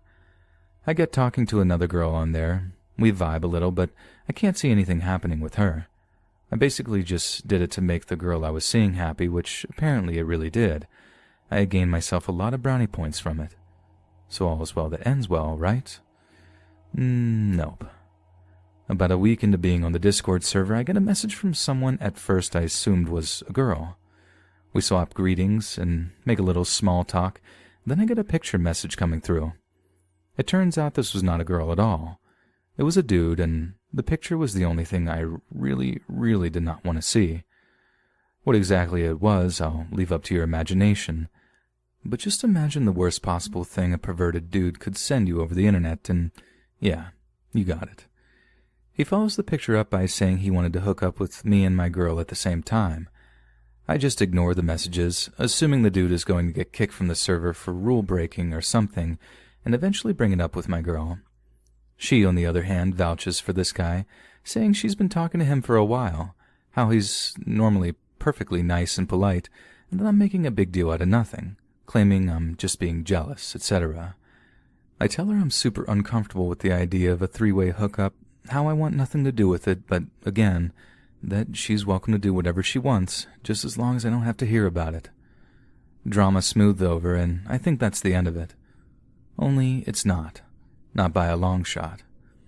Cut to like a month later, things are still basically going strong with the girl, and I'm out doing some grocery shopping when I notice something that catches my eye. It was one of those things that you just don't really pay attention to unless it happens. Like it's hard to describe. Pretty much every single person who walks into a grocery store either grabs a cart or a basket, right? And people just running in to grab one or two items are in and out in like a minute. So I remember seeing this one dude just kind of walking up and down the aisles with nothing in his hands and thinking like, what the heck is this guy doing here? But he's not doing anything too weird, so I just sort of move on. Only time and time again, I'm in an aisle grabbing things off of shelves, and I see him just kind of idling, and a few times we make eye contact. Nothing too creepy, just like a casual glance, but this happened over and over again, to the point where I was like, is this dude following me? Anyway, I get my shopping done, walk back to my apartment, and forget all about it. A few hours later, and I'm sitting in my apartment alone, just chilling and nursing some big food baby from a local Chinese place I got delivery from. I hear footsteps on the stairs outside my apartment. Heavy ones. Nothing unusual as such, but then the front door to the apartment just goes boom, shaking from some heavy impact on the other side. At first I thought it was a neighbor or something, so I shout out like, "What are you doing, dude?" But there's no reply. Just another loud bang against the door. They're not trying to get my attention. They're trying to break in. And I just about jump out of my skin, just like instinctively grabbing my phone to dial 911 while I run in my bedroom, kneeling down to the safe under my bed which has my .40 caliber in it. I tell the dispatcher what's going on. She then says the cops are on their way, but I have no idea how much time I've got, so I run back into the hallway with my pistol locked and loaded, aiming at the door and shouting that cops are on their way. But this does nothing to deter whoever's on the other side. They just keep slamming against the front door, and each time it seems like the door is closer and closer to just giving way. Only when I'm like, "I got a 40 here, buddy, don't make me do it," does the banging stop. And this is like perfectly timed to hear approaching sirens too. I then hear more heavy footsteps on the stairs outside, and then all is quiet. A short time later, I'm giving my statement to the cops that arrive. I have my phone in my hand, and I see a notification come up from the girl that I'm seeing that just says, "I'm sorry." I wait until the cops leave to call her to be like, "Why are you sorry? Is this us breaking up or whatever?" And when she answers, she's in tears. Through her sobbing, she tells me something that makes my jaw drop. And here's basically a summation of what she said. She's been hooking up with the guy who'd sent me the unwanted picture, who had apparently gotten super weird once he was in her apartment, telling her she needed to break up with me because he wanted her as his main partner. He went off about how I wasn't down with polyamory, how I wasn't good for her, blah blah blah, and when he's gotten aggressive about it, she'd kicked him out and told him not to contact her again. This guy is from a city on the other side of the state, and my girl figured that he'd just drive back home. Only he doesn't, and apparently he'd gleaned enough information about me from her, maybe even gone through her phone to get a look at some pictures of me to be able to actually track me down. And that's when it hits me. It was him in the grocery store, who had then followed me back to my apartment, waited until it was dark, then tried to break in to do God knows what. Confront me, beat me up, kill me, God only knows. Now this polyamory stuff wasn't just making me jealous, it was putting me in actual freaking danger. If that guy had only been a little more patient, waited for me to go outside to take the trash out, anything like that, I legit might not be around to type this experience out. And that scared the life out of me, as I imagine it would any of you. Me and the girl broke up shortly afterward. It was kind of sad, sure, but the whole experience had totally soured the relationship way beyond any kind of repair. We never talked again after that, but not before I told her to tell that creepy SOB that we'd broken up, that I wanted nothing to do with any of that anymore, and to leave me alone, or he'd be going back to his hometown in a wooden box. Now just hearing or reading the word Discord leaves a bad taste in my mouth, as I know the kind of creeps that are out there, using the internet for far worse than just some innocent kink stuff.